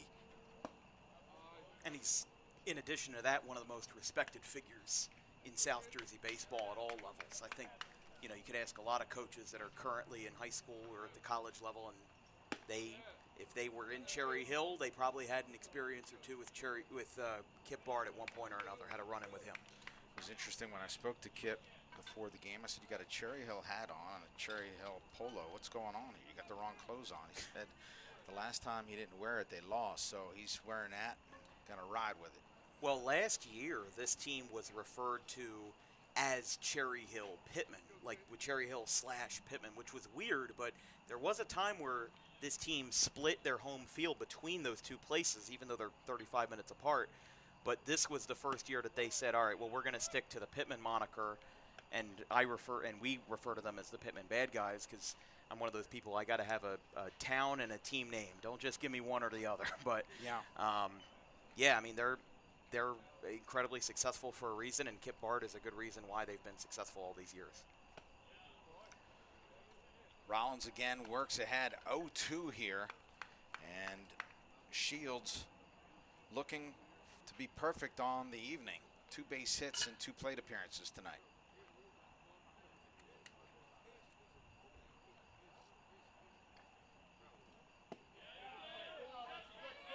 And Rollins asks for it, but it doesn't get it. It's 1-2. You know, one of the things that Kip was talking about is, you know, now that he's moved to Pitman, then the players that he can get is a little bit different because a lot of the players who are from Camden County or Burlington County are less apt to want to drive down here for all of their games. Popped into shallow center field. Coming on, it's going to be the shortstop. Gonzalez retires things here in the bottom of the 6th inning. And needless to say, Township running out of time. We head to break. Pitman within 3 outs of accomplishing again another notch on Kip Bard's tremendous success as a manager. Pitman 5, Township nothing.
Welcome back to Alcyon Park. Top 7 here. Pitman on top 5-0 over the Washington Township Senators, and Evangelista continues to push here, getting ahead here early with the first pitch of the 7th inning. 0-1 the count to Gonzalez, followed by Lay and Shaw. And the 4-hole hitter this inning would be Rollins. It would be great to see Rollins get one more at bat. He's done a phenomenal job. Weak fly ball into center field, and it's 1 out here for Evangelista. And well, this series is looking like the inverse of last year's Carter Cup. In last year's Carter Cup, Game 1 was a Pitman dominating performance through and through. I believe they won either 5-0 or 7-0. And then in Game 2 was that dramatic marathon, the 12-inning game where we were actually concerned that they were going to shut the lights off because of the curfew. And Luke Lesh ended up ending that game in the 12th with that walk-off homer. And this, as I said, seems to be the opposite. Game 1 was that dramatic, power-filled game where everybody felt like this could go either way, and now Pitman in Game 2 taking the reins for what looks like their 11th Carter Cup title. Hard line drive into center field, and tremendous play by the center fielder once again, as we've seen Shields make some nice plays out there in center field, robbing Austin Lay. I tell you, what a tough out is that young man. Well, he's a young man for me anyway. No, I mean, listen, this great play by Shields out there. In fact, I have for Lay, he's 1 for 4, but the 3 times that he's been out, I've marked it as line drives. A line drive to center, a line drive to right, and a line out to center. So he's done a little bit of everything tonight, and including with that is the RBI double. Of course, it was because of Lay that Pitman was victorious yesterday offensively, knocking in Billy Rice with the lone run of last night's game. Shaw, speaking of which, led things off scoring in this game with a home run, knocks another ball into deep center field, and it's this inning, it was pretty easy for Evangelista as he has Shields out there showing off his tremendous range. There you see it, the Carter Cup, seemingly within reach now, just 3 outs away. Pitman on top, 5-0.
Welcome back, Alcyon Park, Game 2 of the Carter Cup. Pitman leading 5-0. They won last night 1-0. Best of 3 series. Should their lead hold, they will win their 2nd consecutive championship. And they would become the 14th team in Tri-County history, dating back to 1954, the Grenluck team, to win consecutive titles. All missing upstairs. DiPietro, Thorpe, and Sedalis for the Senators this inning. Curveball lined into right field.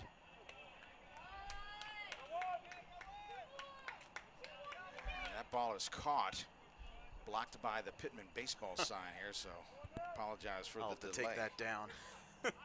1 down, and Rollins continues to shove. You know, Kip, the manager of Pitman, said that Chris Rollins is a much better pitcher than he was 12 years ago. That's saying something. And 12 years ago, he was on the Camden River Sharks. It's like a fine wine, just ages with time and ages gracefully. I mean, who knows? He could be playing in this Tri-County League for another 5 years if he wanted to. Well, he still has velocity. He certainly has the moxie, and his baseball IQ just increases each and every year. It's a pretty good combination. 2-1. And after the game is over, if Pitman hangs on, stay tuned for our post-game interviews. We'll bring a couple of guys up to the press box and talk to them for a few minutes after the game has concluded. Rollins misses down. It's 3-1. We mentioned Thorpe led things off in this ball game. Really battled Rollins. We thought that perhaps that would maybe slow Rollins down. Quite the opposite. Ball misses high. And Thorpe on base for the 2nd time. Walked in the 1st inning and now here in the 7th. So Sedalis will step in. I'm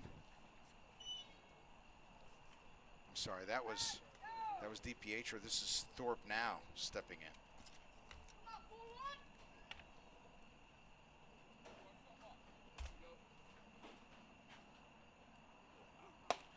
Difficult to read the numbers on these teams. Yeah, it's a little bit hard, but the lighting here kind of, and also the fact that it's a dark blue jersey with a red number. Yeah, and a black pole in front of us. Ball misses inside. I'm surprised that the league does not mandate that one team have a white jersey. Honestly, considering most teams only wear one set, like I think Pitman wears one set for all their games. I know for sure that Vineland only wears one. I think the only team that's got multiple jersey sets is Cinnaminson. They have a white road top, and they have a red road top with cutout sleeves. I think there might be one other one. I can't remember off the top of my head, but most teams in this league only run one jersey set. So on a night like tonight, the dark black jerseys of Pitman and the dark blue jerseys of Washington Township definitely do meld together a little bit. Runner on first base, one out. And fouled away by Thorpe. Outfield playing straight away. Gonzalez continues to play on the grass at shortstop. Fastball misses in.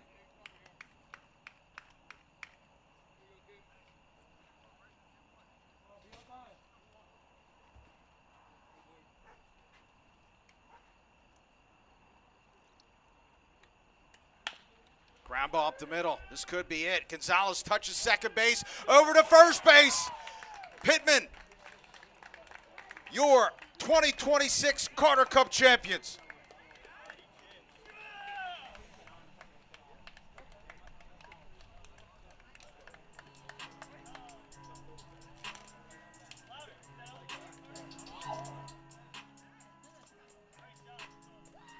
What an effort it was to get this title. The first 2 years that we covered the Tri-County League, Pitman made the finals and was swept both times by the Rough Riders. And this year felt like the first year in their championship window where they truly controlled their destiny. Last year, they were a 5 seed, and Washington Township was the 1 seed. And Pitman, again, felt like that it was a miracle run, that 12-inning marathon this time last year to win the finale. And then in the 2 years before that, the Haddonfield Rough Riders, they defeated them on truly incredible circumstances. You know, late errors, late breakdowns. It really took everything in the team's power to defeat Pitman. And now Pitman gets themselves back in the driver's seat. And with their first season dropping the Cherry Hill portion of their name and adopting Pitman fully, Kip Bard not only has his second consecutive title, he's there in the blue shirt center of your screen, he's got an 11th title. 48 years of doing this for Kip, 11 championships. The 75-year-old is really the mainstay of this Tri-County League, much to be proud of, and you just get the affinity that the players have for Kip when you walk into the dugout. There he's getting a hug as we speak, and Kip is a legendary coach here in South Jersey, and once again, Pitman continues to show why experience matters. Experience matters greatly, and it shows. Your 2026 Carter Cup champions, the Pitman Bad Guys.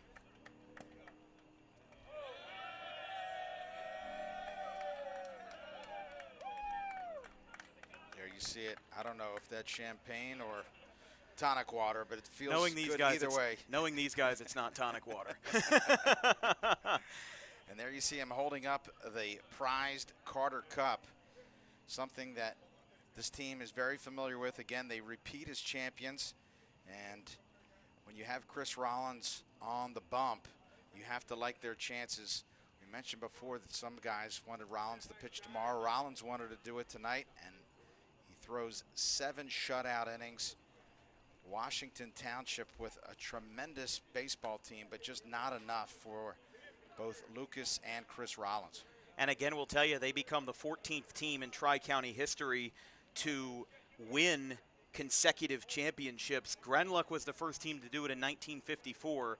And again, they did it under the name Belmar, playing at Belmar Rec in the late 2000s.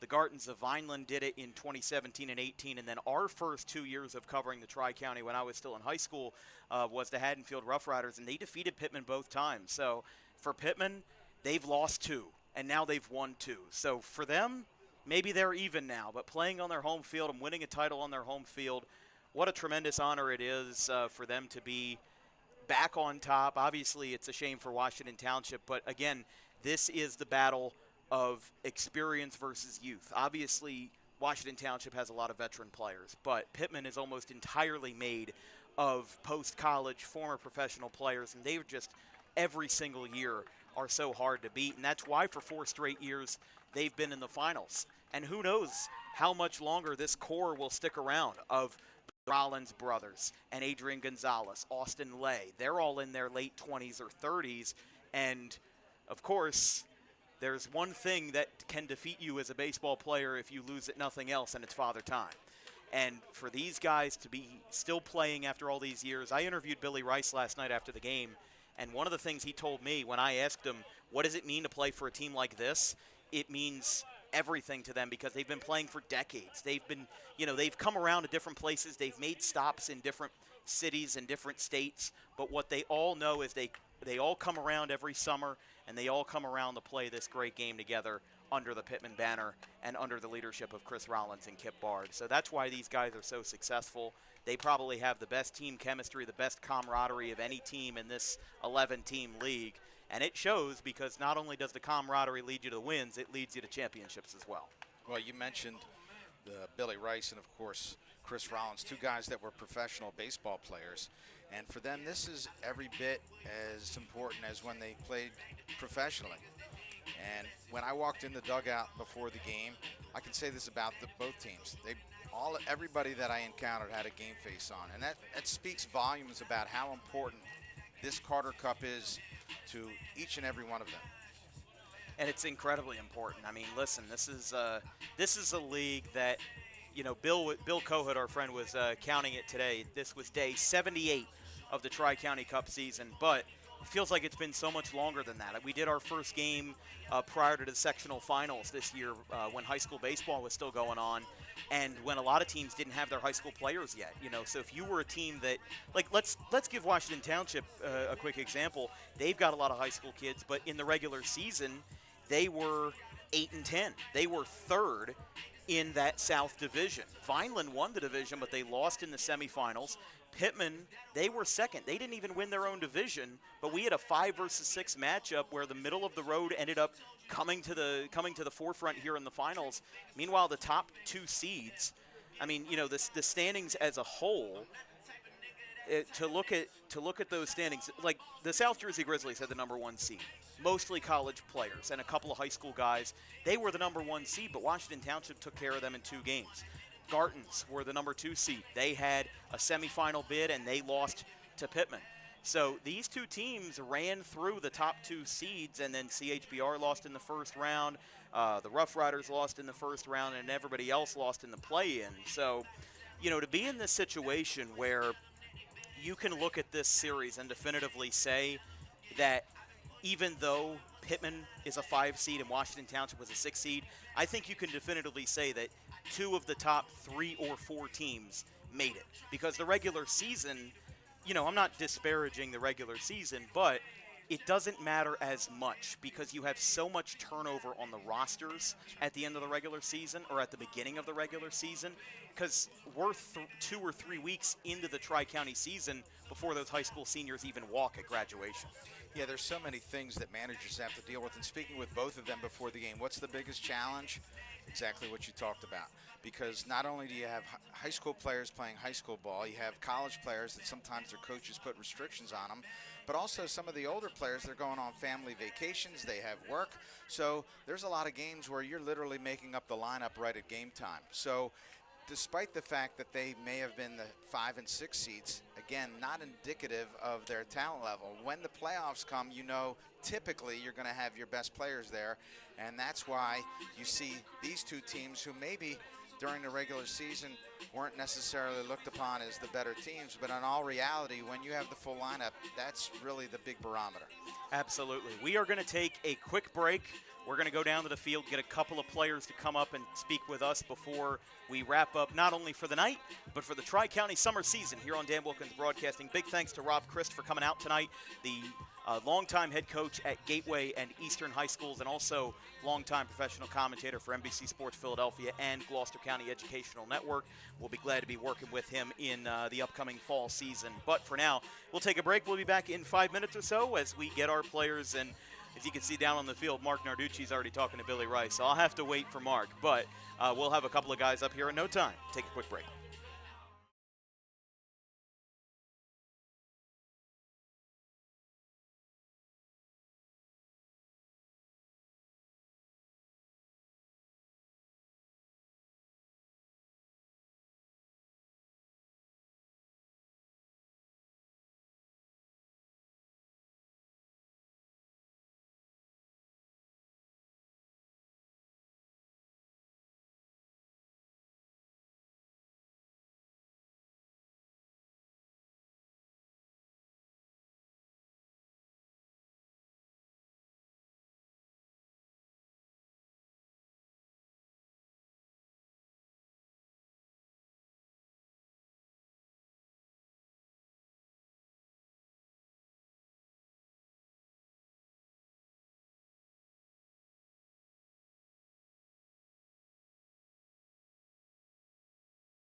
Welcome back to Alcyon Park. I'm Dan Wilkins here with Chris Rollins, Austin Lay, and Scott Shaw. We're going to talk to all three of them, but Chris, you've got the headset first. Chris, back-to-back Tri-County championships here this summer. You guys have been in the finals for 4 straight years. The first 2 years that I covered Tri-County, you guys lost to the Rough Riders both years, and now you guys have beaten Washington Township for the 2nd year in a row. Let me first ask you, 7 innings on the mound. You guys had a phenomenal performance out of Lucas Rollins last night. You finished the deal tonight. How did you feel out there? I felt good. It was a good game. Good Washington Township team we played last year, obviously, like you said, and it's good to get the W. It was a tough team, but me and Lucas both pitched pretty well. It was fun to see him compete yesterday. He had him off balance all day, and I was able to kind of do something similar today. So it was good. Good series for us. Now, I don't know if I got it right on the broadcast tonight. Lucas, is he your brother or your cousin? He's my little cousin. Okay, cousin. Him and Eric okay. are both my little I cousin. corrected myself at one point, but Chris, this is just another reason why Pitman's one of the greatest, if not the greatest, Tri-County franchise that we've seen. 11 championships now. You guys had a three-peat with Belmar back in the late 2000s. You guys have played under a couple different names over the years. Yeah. Cherry Hill, Pitman. Now you guys are back to Pitman. You guys won your 2nd straight title at your home field. What does it mean to win a championship at home with all your teammates and with all the family and friends in the stands tonight? It means a lot. If you can pan down there to that guy in the blue right there, that's Kip Bard, and Kip has been a kind of like somewhat of a dynasty builder throughout the years in Tri-County. He's been there. He's been with Tri-County since I joined the team, probably something like 15, 20 years ago, and Kip doesn't miss a game. He doesn't miss a foul ball, and he doesn't miss a play in the book. I think at the end of the day, I think most of us try to do it for Kip.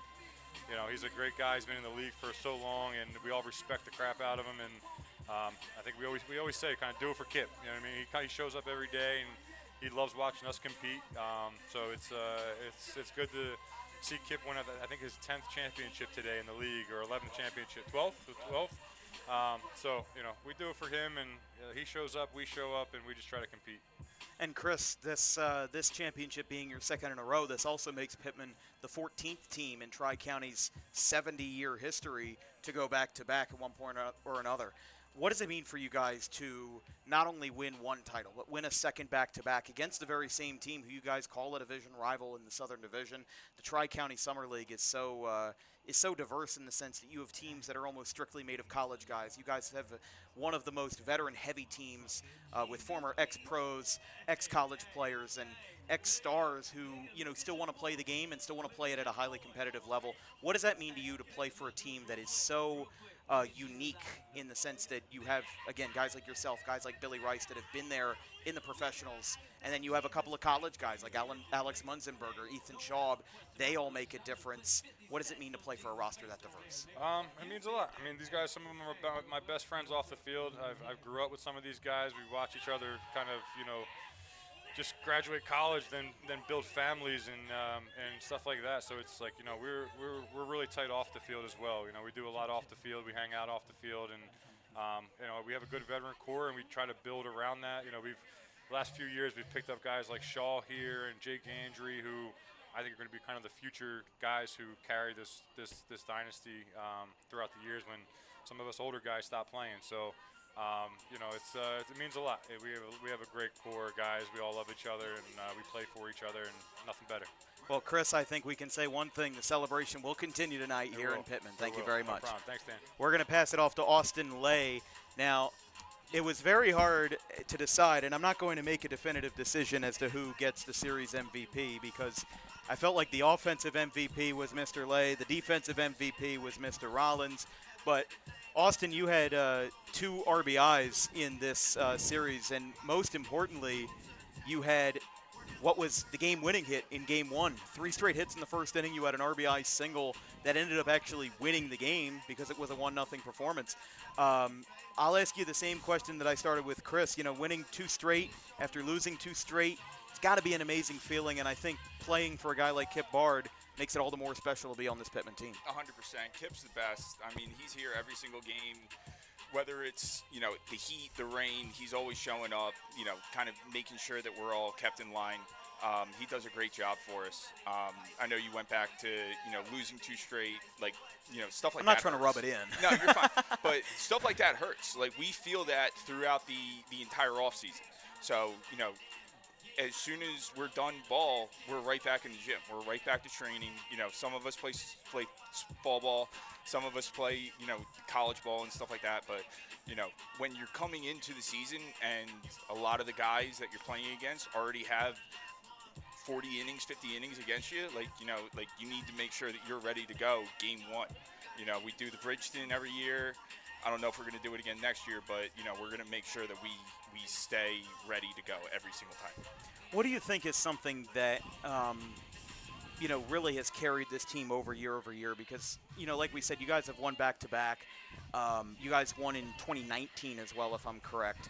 And you guys have won countless championships over the years from generation to generation, and you guys have been in 4 straight finals. I've worked in the Tri-County League for Bill and Angelo for 4 years, and every single year it's almost a given that Pitman, it has been a given that Pitman is going to be in the finals. What is something that keeps this team going and keeps them glued together, keeps you guys glued together as a team for all these years? Kind of like what I said yesterday was our camaraderie. We have our 5 nucleus guys, me, Billy, Adrian, Chris, Lou.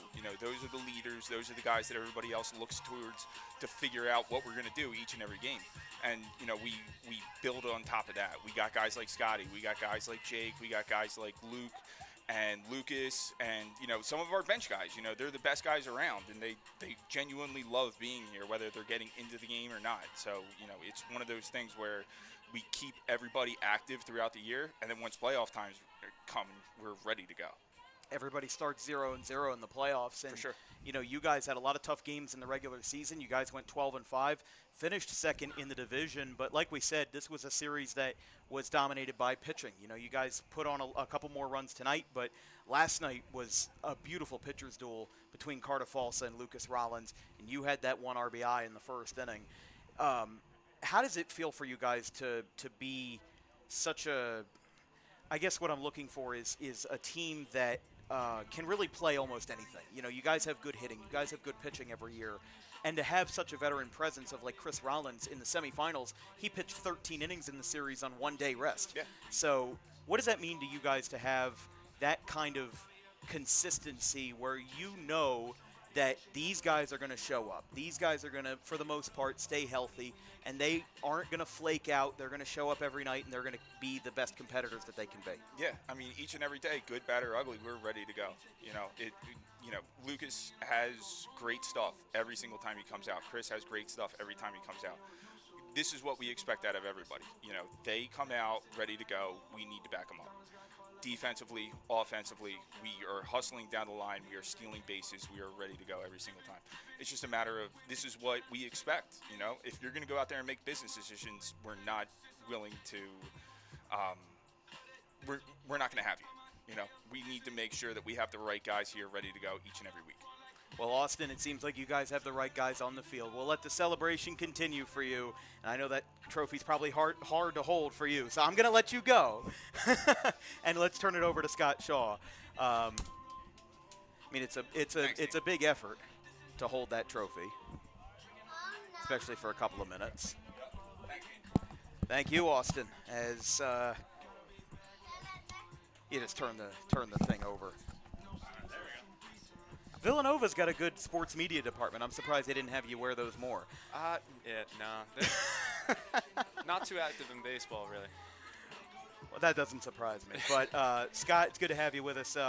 You had a solo home run tonight, deep down the right field line, and you've had a couple home runs while our cameras were rolling. We like to call you a primetime player when you play a little bit better. First of all, I know you wear at least one batting flap. How does that not conflict with your stitches here underneath your eye, or is that on the other side?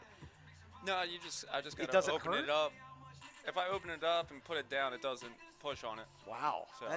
that is a warrior right there. But Scott, we didn't get to talk to you last year when we did these interviews, I don't think, and you're one of the younger players on this ball club, which is saying something because a lot of these teams.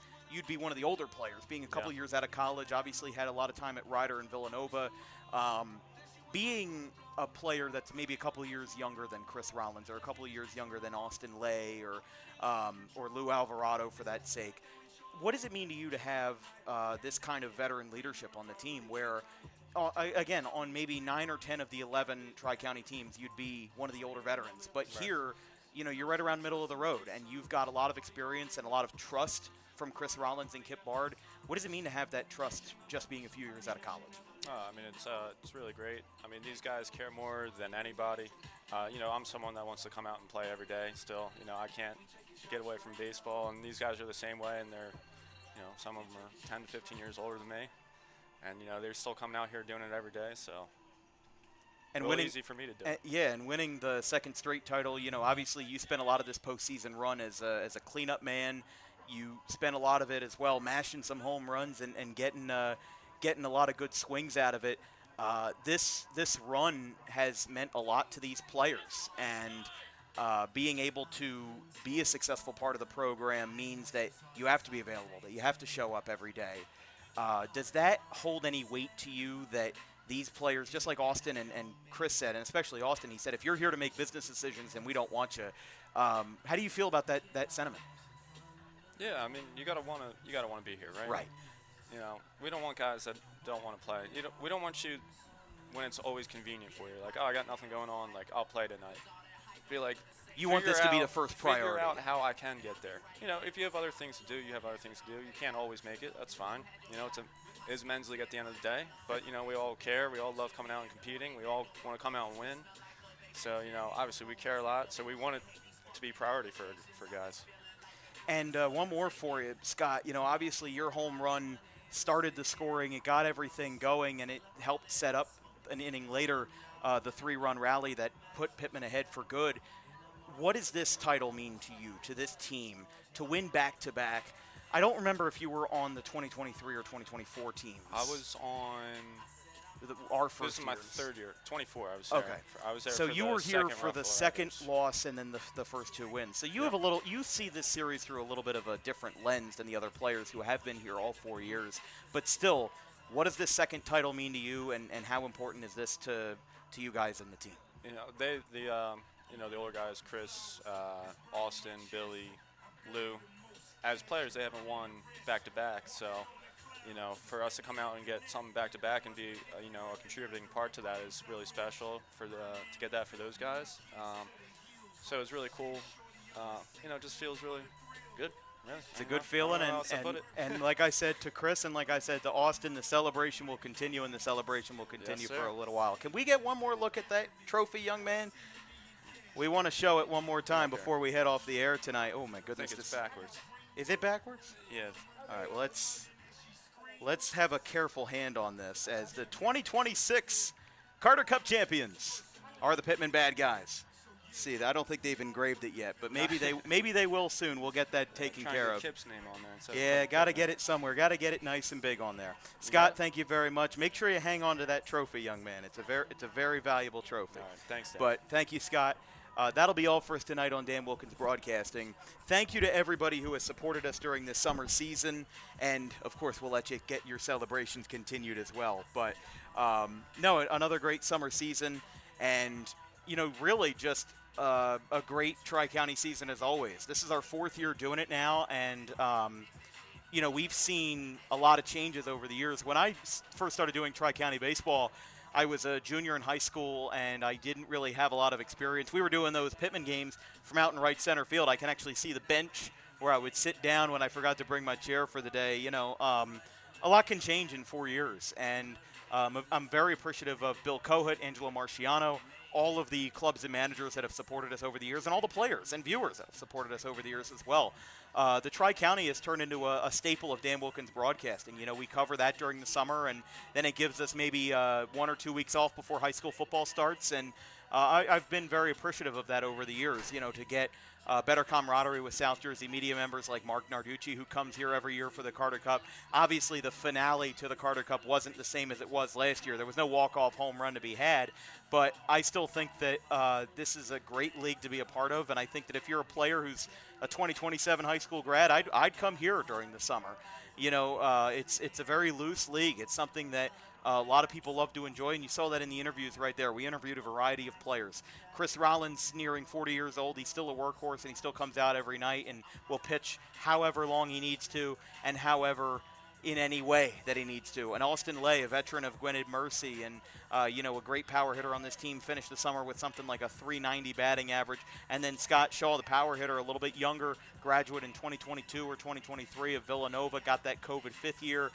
He's a very special player. So, I've always been grateful to Bill and Angelo, and I'm very excited to hope that we come back in 2027 for a fifth year of Tri-County coverage. But unlike the last couple of years, we are not taking that much time off. We are back on the air on Thursday from Owens Park in Williamstown for the South Jersey NABA Midweek AA Championship between the Mets of South Jersey and the South Jersey Lightning, number 2 seed versus number 1 seed. From our entire crew on Dan Wilkins Broadcasting, our social media coordinator, Haley Mejia, our graphics crew, Caleb Lane, Carson Rosso, and Fisher Giannotti, my play-by-play commentator who stepped out after the final pitch tonight, legendary Gateway and Eastern head coach Rob Christ.